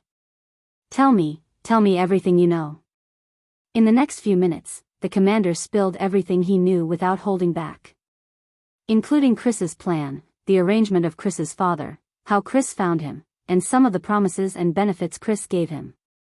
In order not to let things continue to develop in a worse direction, the commander did not dare to hide the slightest bit of the truth. He told the whole story in full detail. After the commander finished speaking, Rog turned to look at Chris, who was silent, and his face became colder and colder. Just as he expected, Chris only wanted to use his father's power to retaliate a little, so that he couldn't get the reward he deserved so easily. But when he learned about the details of Rog's reward, he had some thoughts that he shouldn't have and told his father, the chairman of the military council, about the list of rewards. Then, his plan changed from the initial revenge to the invasion of Rog's reward. In order to successfully obtain the equipment that originally belonged to Rog, they deliberately set the location of the operation at the headquarters building. As long as they could successfully kill Rog in the headquarters building, they could conclude that Rog took credit for himself and caused a ruckus in the headquarters building and killed related staff members. Although this didn't seem to be in line with Rog's character, at that time, he would be dead, and no one would go against the chairman of the military council. When Rog was still alive, perhaps someone would be willing to fight for justice for him. But if he was dead, then naturally no one would be willing to stand up for a dead person. Especially since this was a dead person from another planet. So as long as Rog was dead, it didn't matter if other people believed it or not, it wouldn't affect Chris's plan. And the equipment that originally belonged to him would naturally return to the new Star Corps, and the military council would make reasonable arrangements. All in all, Chris's plan was feasible and had a chance of success. But the crux of the problem was that they had completely underestimated Rog's strength. In their plan, Luo Gu, who had defeated Luo Nan, the accuser, twice, was at most in existence stronger than the centurion. After all, a centurion was the strongest individual in the new Star Corps, and the possibility of Rog being stronger than a centurion by several levels was instinctively ignored by them from the beginning. The new Star Corps was indeed very strong, but what they pursued wasn't the strength of an individual, but the strength of the Corps as a whole. So this possibility that was ignored from the beginning became the most fatal weakness in their plan. So that's how it is. No wonder when I first saw you 3 days ago in the guild hall, I felt that you had an innate arrogance. I didn't expect you to come from a powerful family. After listening to Chris's explanation, Rog said with a smile. Seeing the smile on Rog's face, Chris and the commander finally put down the big stone in their hearts and completely breathed a sigh of relief. Their surrender finally gave them the opportunity to peacefully resolve this matter. Chris didn't need to worry about his own safety, and the commander didn't need to worry about Chris dying in the headquarters building. Everything was starting to develop in a good direction. However, just when Chris and the commander felt that Rog had the idea of resolving the matter peacefully, Rog suddenly picked up the blaster on the table, pointed the muzzle directly at Chris's head, and decisively pulled the trigger. Shio! The green blaster bullet pierced through Chris's head without any suspense, completely taking away his life. The bright red blood that spurted out immediately dyed the clean table red. Your answer is very detailed, but I'm not satisfied. Rog put down the blaster in his hand, picked up the white napkin beside the table, and unhurriedly wiped his right hand that was splashed with Chris's blood. Inform his father, the chairman, that I'm waiting for him here.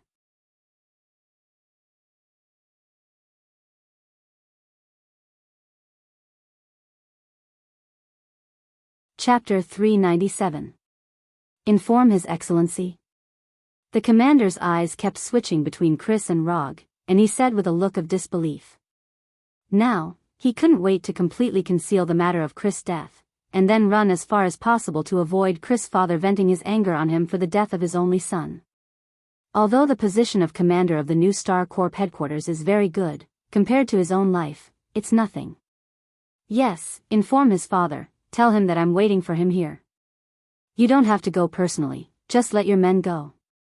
Looking at the panicked commander, Rog said unhurriedly, as if he didn't realize the consequences of his action of killing Chris. It doesn't matter, I can go personally. Yes, I can personally inform His Excellency. After hearing Rog's words again, the commander finally reacted, quickly stood up, and tried to leave the reception room. I just said, let your men go. You, stay here. Just by looking at the commander's expression, it's easy to know what he's thinking. Once he leaves the reception room, Rog can be 100% sure that he will never see this commander again. No problem, I will let others inform His Excellency. The commander originally wanted to fight for it, but when he saw Rog's emotionless eyes, he decisively gave up the idea of fighting for it. Under the commander's arrangement, the news of Chris being killed by Rog quickly spread to the military council, and to the ears of Chris' father. Although the guards have been arranged to inform Chris' father, the commander doesn't think that Chris' father will obediently come to the headquarters building according to Rog's request. According to his speculation, Chris' father is more likely to arrange for the new Star Corps Centurion powerhouse, or directly mobilize heavy weapons to bomb the headquarters building. Although the headquarters building is an important landmark building, if it is really bombed, it's not particularly difficult to deal with the aftermath. As the chairman of the military council, Chris' father is fully capable of completely solving the problems after the headquarters building is bombed. Your Excellency Rog, do you really think that His Excellency will come? In order to break the silence in the reception room, the commander took the opportunity to ask the question in his heart. He will definitely come. Rog answered decisively. Why? Can you tell me why you're so sure? The commanding officer still couldn't understand why Chris's father would come here personally. First of all, his son's body is here. Unless he didn't want to leave his son's corpse intact, he would definitely come in person. Secondly, after knowing that I am the murderer of his son, he will definitely want to see me. Even if he wanted to avenge his son, he would first come to see me, the person who killed his son. Finally, he was the president of the Army Council. For a person in his position, if he didn't even have the courage to meet the person who killed his son after his son's death, he would be criticized for the rest of his life. To put it simply, he can't afford to lose face like this, so he will definitely come in person. Since he had nothing else to do, Rog patiently explained why he was so sure that Chris' father would come in person. Although Rog had thoroughly explained the reason, the commander sitting on the sofa opposite him still didn't quite believe it. Not risking one's life was a common characteristic of almost every superior. Chris' father was the president of the Army Council, so it was impossible that he didn't understand this principle. If he were Chris' father, he would definitely not come in person. Therefore, the commander continued, I still think that His Excellency won't come. If it were me, I wouldn't come either. This is why you are only the commander of the guards in the headquarters building, and he is the president of the Army Council. Rog glanced at the commander and said calmly. Killing someone's heart, this was a blatant killing of someone's heart. If it wasn't Rog who said this, but someone else, the commander would definitely use his own actions to tell that person what trouble comes from the mouth meant. Although he was mercilessly stabbed by Rog, the commander didn't do anything in the end. However, what he was thinking now was, just wait, I want to see what kind of expression you will show when His Excellency doesn't appear. Time slowly passed, and just when the commander couldn't help but remind Rog that half an hour had passed, the door of the reception room was suddenly pushed open. The one who pushed open the door was a tall warrior wearing armor and the Nova Corps uniform. When this warrior who was over 2 meters tall pushed open the door of the reception room, Chris' father, the president of the Nova Corps Army Council, Morgan Gardner, walked in with a dignified aura around him. Sir President. The moment Morgan Gardner entered the reception room, the commander sitting on the sofa immediately stood up and gave Morgan Gardner a Nova Corps military salute. Morgan Gardner didn't react at all to the commander's salute. He went straight to the sofa and looked down at Chris' corpse. You, get out.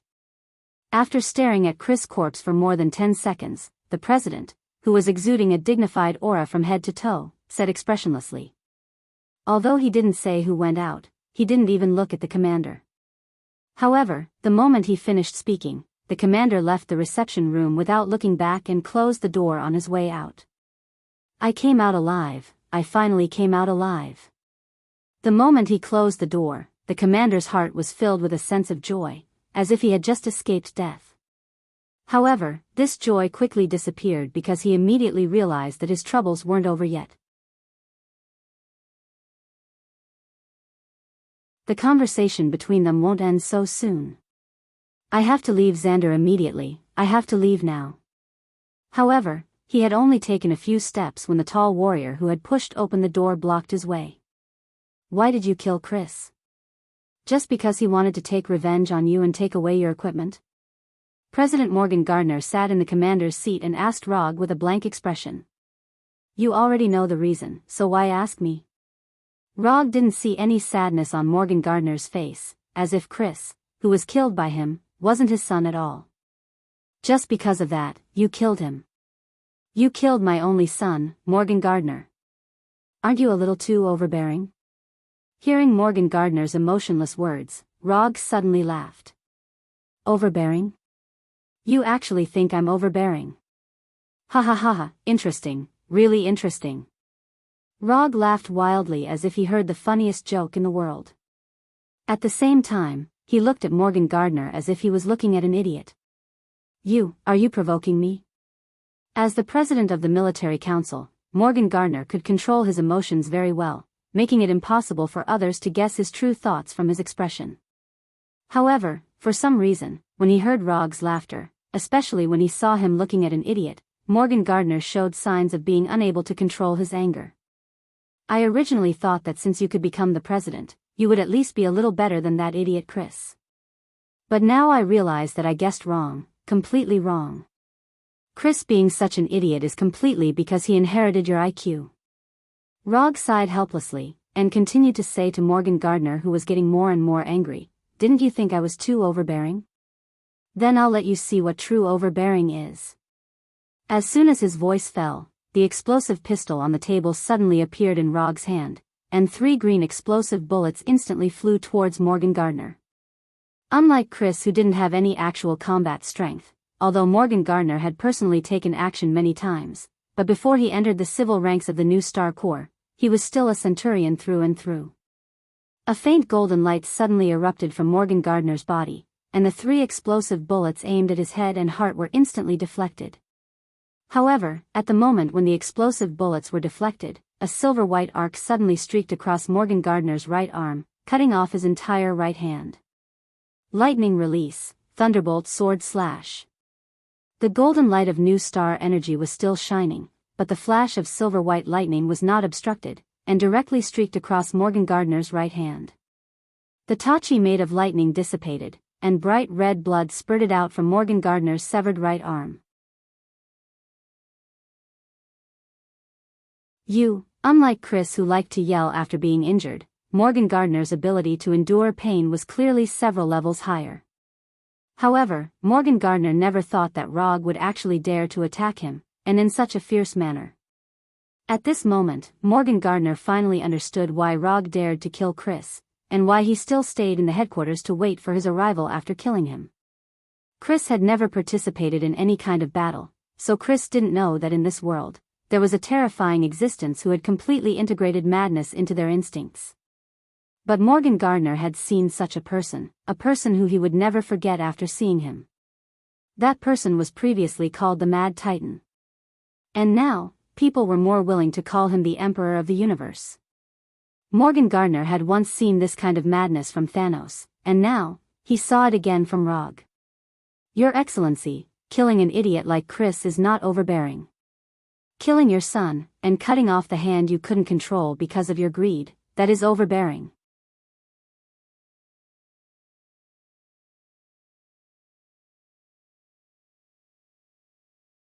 Chapter 398.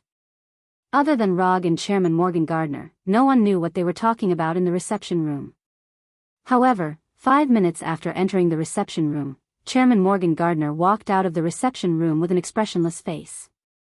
Although Morgan Gardner didn't say anything, when he came out, everyone's attention was focused on his injured arm. It was a clean cut that looked like it was cut by a laser, a cut that was still flowing with bright red blood. Morgan Gardner didn't care about other people's gazes and handed his right hand that was held in his left hand to the tall soldier who opened the door. Then, without saying a word, as if nothing had happened, he left the building with his personal guards. Until Morgan Gardner and his guards completely disappeared around the corner of the corridor, the guard commander of the building finally regained a bit of his rationality. Am I hallucinating? The chairman's right hand was cut off. Rog actually cut off the chairman's right hand? The scene of Morgan Gardner holding a broken hand was completely beyond the commander's comprehension. He couldn't understand why Rog dared to cut off Morgan Gardner's right hand, and why Morgan Gardner was expressionless. What happened to this world? The commander, whose mind was filled with the scene of Morgan Gardner's broken hand, began to doubt whether this world was still the world he was familiar with. Just when the commander and the other guards were confused and shocked, Rog also walked out of the reception room as if nothing had happened. Then, without looking back, he left the New Star Army's headquarters building. Looking at Rog's leaving figure, the commander suddenly remembered the sentence Rog said to him before, the sentence that killed people. This is why you're only the commander of the headquarters building's guards, and he's the chairman of the council. A conflict that was originally enough to cause a war between Rog and the New Star Army ended just like that, in a way that no one knew about. After leaving the New Star Army's headquarters building, Rog directly used the portal magic and returned to the suite of the Bright Starry Sky Hotel and put on the dark game helmet again. Rog's invasion of the headquarters building and triggering the black invasion alarm came to an end in a quiet and irresistible way. The New Star Army didn't find trouble with Rog because of what happened in the headquarters building, and he never went to the headquarters building again. 2 days later, Rog received the reward that originally belonged to him in an armory near the New Star Army's headquarters building. At the same time, he also took away a compensation gift that wasn't similar to this reward. At the moment of receiving the reward, the commission status in the system also changed. 200 ninja coins commission reward was sent to Rog's account. Ninja coins not consumed, 610. Looking at his current unconsumed ninja coins, Rog returned to the hotel suite and directly used the portal magic, returning to Konoha's ninja village on Tatooine with Black, Pietro, and Rodezi. You three go back to the headquarters first. I'm going to train here for a while. If there's anything urgent, you can let Hinata contact me. After that, Rog sent Black and the other two into the portal built by the black boulder. When the black liquid that built the portal resolidified into a boulder, Rog used quantum transmission to go to the Hokage building that he had never been to before and came to the training room in the basement of the building. What happened in the New Star Army's headquarters building was just a small episode outside the plan for him. Although this episode caused him to return to Tatooine 2 days late, in general, this episode didn't cause him too much trouble. He got the promised reward, and the guy who tried to renege on the debt also received the punishment he deserved, and he also got the corresponding compensation. Except for affecting his mood and wasting 2 days of unnecessary time, he didn't lose much. After coming to the huge training room built under the Hokage building, Rog opened the systems exchange page and quickly browsed it. What happened in the New Star Army's headquarters building was just a small episode for him. However, what happened in the Saga planet's arena was a big problem for him. When he fought with Thanos, he saw the terrifying body of Thanos that was so strong that it was completely unreasonable. It's a body stronger than Hulk, a body that can ignore most of his ninjutsu attacks. Except for the fact that he can't fly and can't use energy attacks, Thanos's body is perfect. In order to effectively take the initiative in the next battle against Thanos, Rog needs to add some extra cards for himself, a card that was not in his current training plan. The taijutsu in Naruto can be roughly divided into 2 categories, Steel Fist and Soft Fist. Steel Fist is mainly a direct attack that causes the opponent to fracture or cause other trauma. Most of the ninjas, including the taijutsu used by Rog before, belong to the category of Steel Fist. However, in the face of Thanos' strong physique, the effect of Steel Fist is greatly weakened. Even if Rog has sage body and monstrous strength, the Steel Fist taijutsu he used can't cause too much damage to Thanos. Since Steel Fist is restrained, it's time to put the practice of Soft Fist on the agenda. To be honest, Luo Gu did not like Gentle Fist, a fist technique that looked soft and weak. He doesn't doubt the power of Soft Fist. After all, when Soft Fist is developed to the extreme, it may become an ultimate taijutsu. It's just that compared to destroying the enemy's internal organs and meridians, he still prefers to destroy the enemy's body. Simple, violent, and effective. It didn't take long for Rog to find the soft fist he wanted in the systems exchange page. Hyuga Soft Fist, exchange price, 100 ninja coins. This is a collection of Hyuga clan's basic soft fist, 8 trigrams 64 palms, 8 trigrams palm, 8 trigrams palm, 8 trigrams palm, 8 trigrams palm, 8 trigrams palm, 8 trigrams palm, mountain break strike, etc. It also includes some of the Hyuga clan's practice notes. The exchange price is not expensive, which is within Rog's expectations. So he didn't hesitate and directly chose to exchange. The exchange icon symbolizing Hyuga clan's soft fist suddenly disappeared. At the same time, the practice information of Hyuga's soft fist appeared in Rog's mind out of thin air. Soft fist is in his hand, but to fully exert the power of soft fist, he still needs a pair of special eyes, a pair of eyes that can let him see the enemy's meridians. Byakugan, exchange price, 200 ninja coins.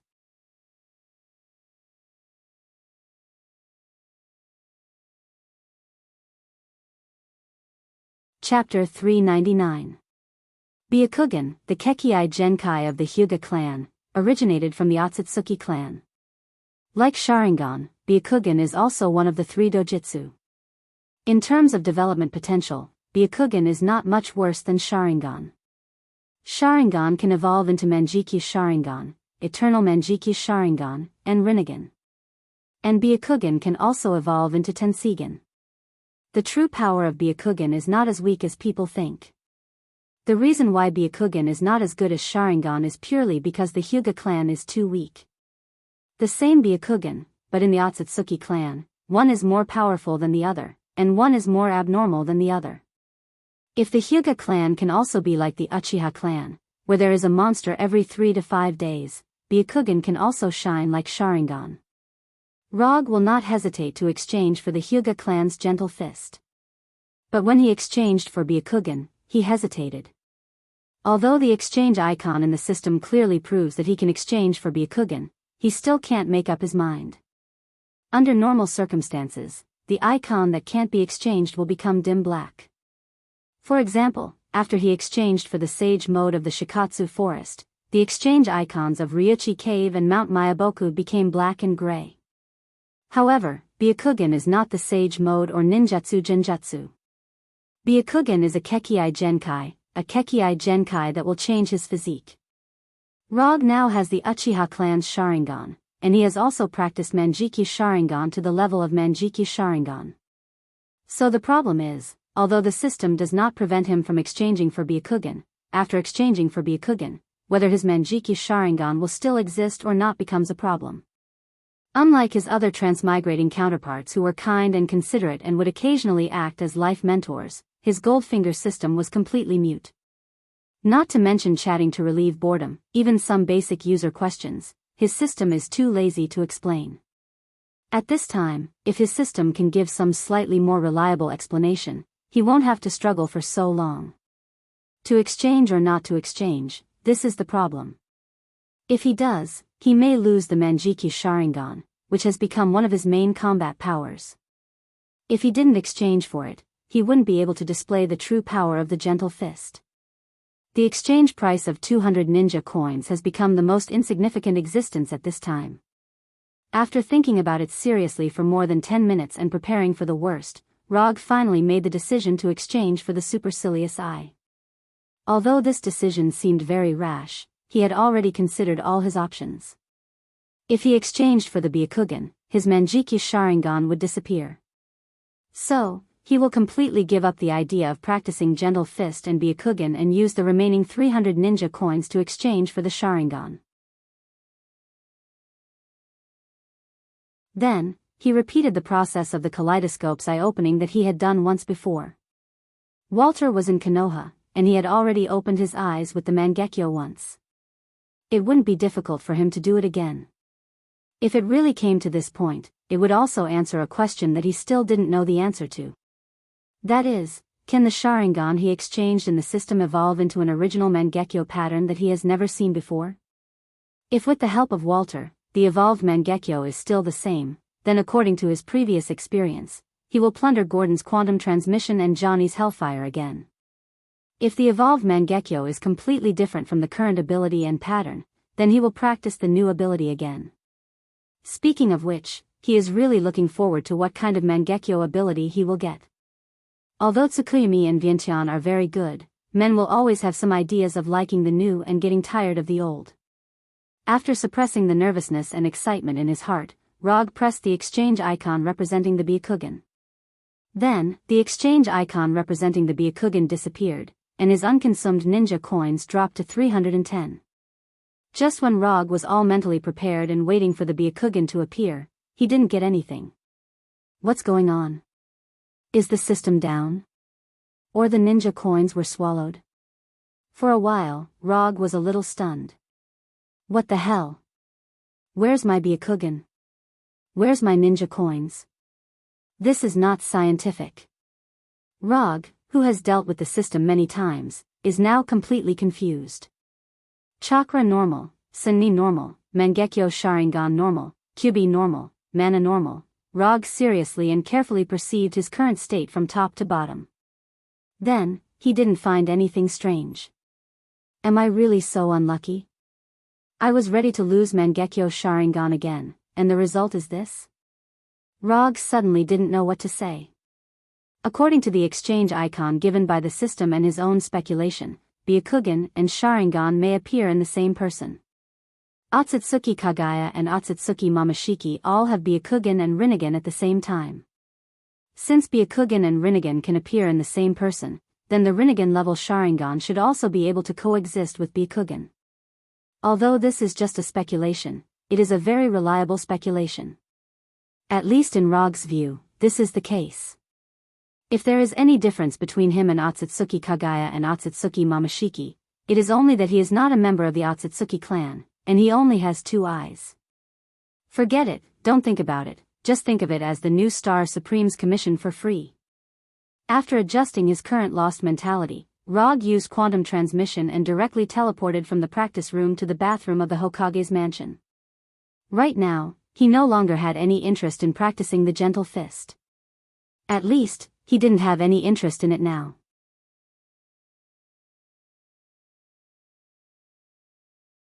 Without Byakugan, Gentle Fist can't exert its full power at all. At most, it can be used to deal with enemies who are not as strong as him. Because of his bad mood, Rog soaked in hot water for half an hour in the bathroom, then wrapped in a bath towel and came to the bathroom's more than 2 meters long mirror. Speaking of which, it seems that he hasn't seen his original black eyes for a long time. Looking at the blood-red eyes in the mirror, Rog suddenly missed his original black eyes. So, he closed his 3-tomo Sharingan that is open 24 hours a day. Just when he thought he was about to see his black eyes, he saw an unbelievable scene in the mirror. What the hell? Where are my black eyes? At this time, what appeared in front of him was not the black eyes in his memory, but the opposite white eyes.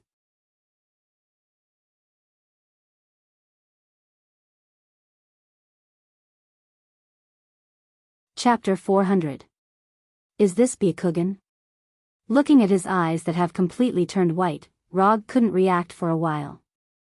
Although, in terms of color, his eyes are now Byakugan. But not only did he not feel any improvement in vision, but because he turned off the 3-tomo Sharingan, he felt that his vision has decreased a lot. After a few seconds of doubt, he found out what the problem is. Like Sharingan, Byakugan needs to be opened before it can exert its power. But it's not the same as Sharingan. After opening Byakugan, the original color of the iris will not change, but the blue veins next to the eyes will burst. Byakugan, open. After finding the way to open Byakugan in his mind, Rog silently said in his heart, and a few blue veins suddenly burst on the side of his eyes. With the opening of Byakugan, the system's introduction and information about Byakugan finally emerged in his mind. The basic abilities of Sharingan can be divided into observation, replication, and hypnosis. As one of the 3 major dojutsu, Byakugan also has 3 basic abilities: telescopic vision, X-ray, and insight. Telescopic vision, as the name suggests, is to improve the eyesight of the eyes. Even if Rog has just opened Byakugan, his telescopic vision has reached a radius of 1 kilometer. In the state of opening Byakugan, as long as he wants, he can clearly see anything within a radius of 1 kilometer. Of course, with the continuous improvement of Byakugan's ability, the limit of telescopic vision will continue to increase. In addition to telescopic vision, Byakugan's X-ray and insight ability will continue to improve due to cultivation. Among the 2 abilities of X-ray and insight, Rog's personal favorite is X-ray. Byakugan's X-ray ability allows him to easily see through objects and enemies. Clothes, walls, metal, and other obstacles will be transparent under Byakugan's X-ray. More importantly, Byakugan can see the meridians, acupoints, bones, and chakra flow in the target's body. Just like the replication ability of Sharingan, the system has also made some adjustments to Byakugan's X-ray ability, changing the ability to see through the target's chakra flow to see through the target's energy flow, not just limited to chakra. Rog wasn't surprised by the system's adjustment to supercilious eye. Because until now, he was the only one in this world who possessed chakra.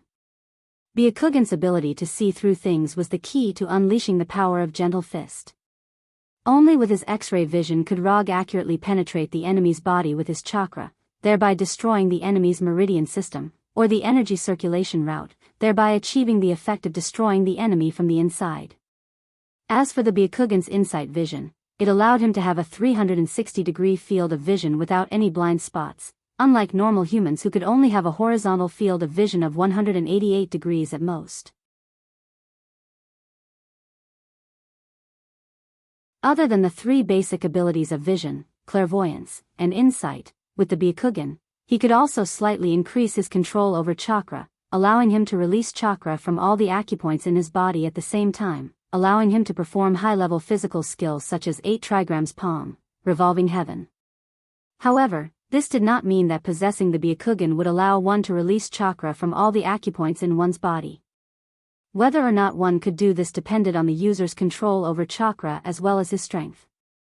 If it was a ninja with no strength, even if he had the Byakugan, he wouldn't be able to release chakra from all the acupoints in his body. After quickly going through the information of Byakugan in his mind, Rog began to use his Byakugan ability for the first time. The first thing he used was, of course, his most valued clairvoyance ability. When the clairvoyance ability of Byakugan was activated, the mirror in front of Rog instantly became transparent like glass. Even the wall behind the mirror was the same. Under the clairvoyance of Byakugan, Rog could easily see through any obstacles in front of him. Whether it was metal, walls, or anything else, nothing could block his sight. In the case of clairvoyance, Rog also used the clairvoyance ability of Byakugan, allowing his clairvoyance to be improved qualitatively. With the combination of clairvoyance and clairvoyance, he could clearly see the names of the books placed on the bookshelves of the Hokage's office hundreds of meters away in the bathroom of the Hokage's residence. After adapting to the new visual experience of combining clairvoyance and clairvoyance, Rog used the third ability of Byakugan, the clairvoyance ability. With the integration of clairvoyance, Rog's perspective was no longer limited to what was in front of him, but became a 360-degree view without any blind spots. After experiencing the new visual experience brought about by Byakugan, Rog turned his gaze back to himself, instantly seeing through his body and examining the internal situation of his body. The light blue ball burning like a flame was his own chakra. And the blood-red ball was the half-kyubi sealed in his body, yang kyubi. In addition, he also saw a small ball of rainbow-like gorgeous light in his right eye, as well as an orange-red flame. The rainbow-like brilliance was the quantum teleportation arcana that he had plundered from Gordon. The orange-red flame was the hellfire that he plundered from Ghost Rider Johnny. Not only that, he also saw a golden light in his body, which was the magic he got from learning magic in Kamartage. After carefully examining his physical condition, Rog closed the Byakugan, and the bulging blue veins around his eyes returned to normal. With the closing of Byakugan, the clairvoyance, and clairvoyance also disappeared.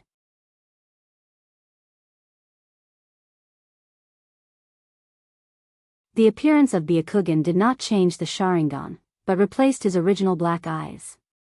Even if he doesn't open Byakugan and Sharingan, his black eyes won't appear again.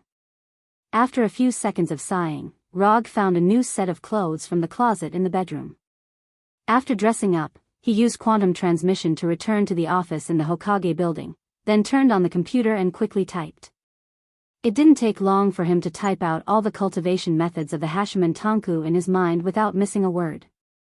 After checking it again, he silently deleted the cultivation methods of the last 3 gates, and then said, Hinata, use Hulk as the test target, replace chakra with gamma energy or Hulk's vitality, and retest the possibility of cultivating the Hashiman Tanku, and make relevant adjustments. Although Rog hasn't returned to Earth yet, he didn't forget what he promised Hulk. In addition, start a new research project. Project topic, Chakra Energy Transplant Plan. The test target is also Hulk. You're tuning into the Carefree Valley YouTube channel. Don't forget to subscribe and join us on this journey to catch the most captivating stories.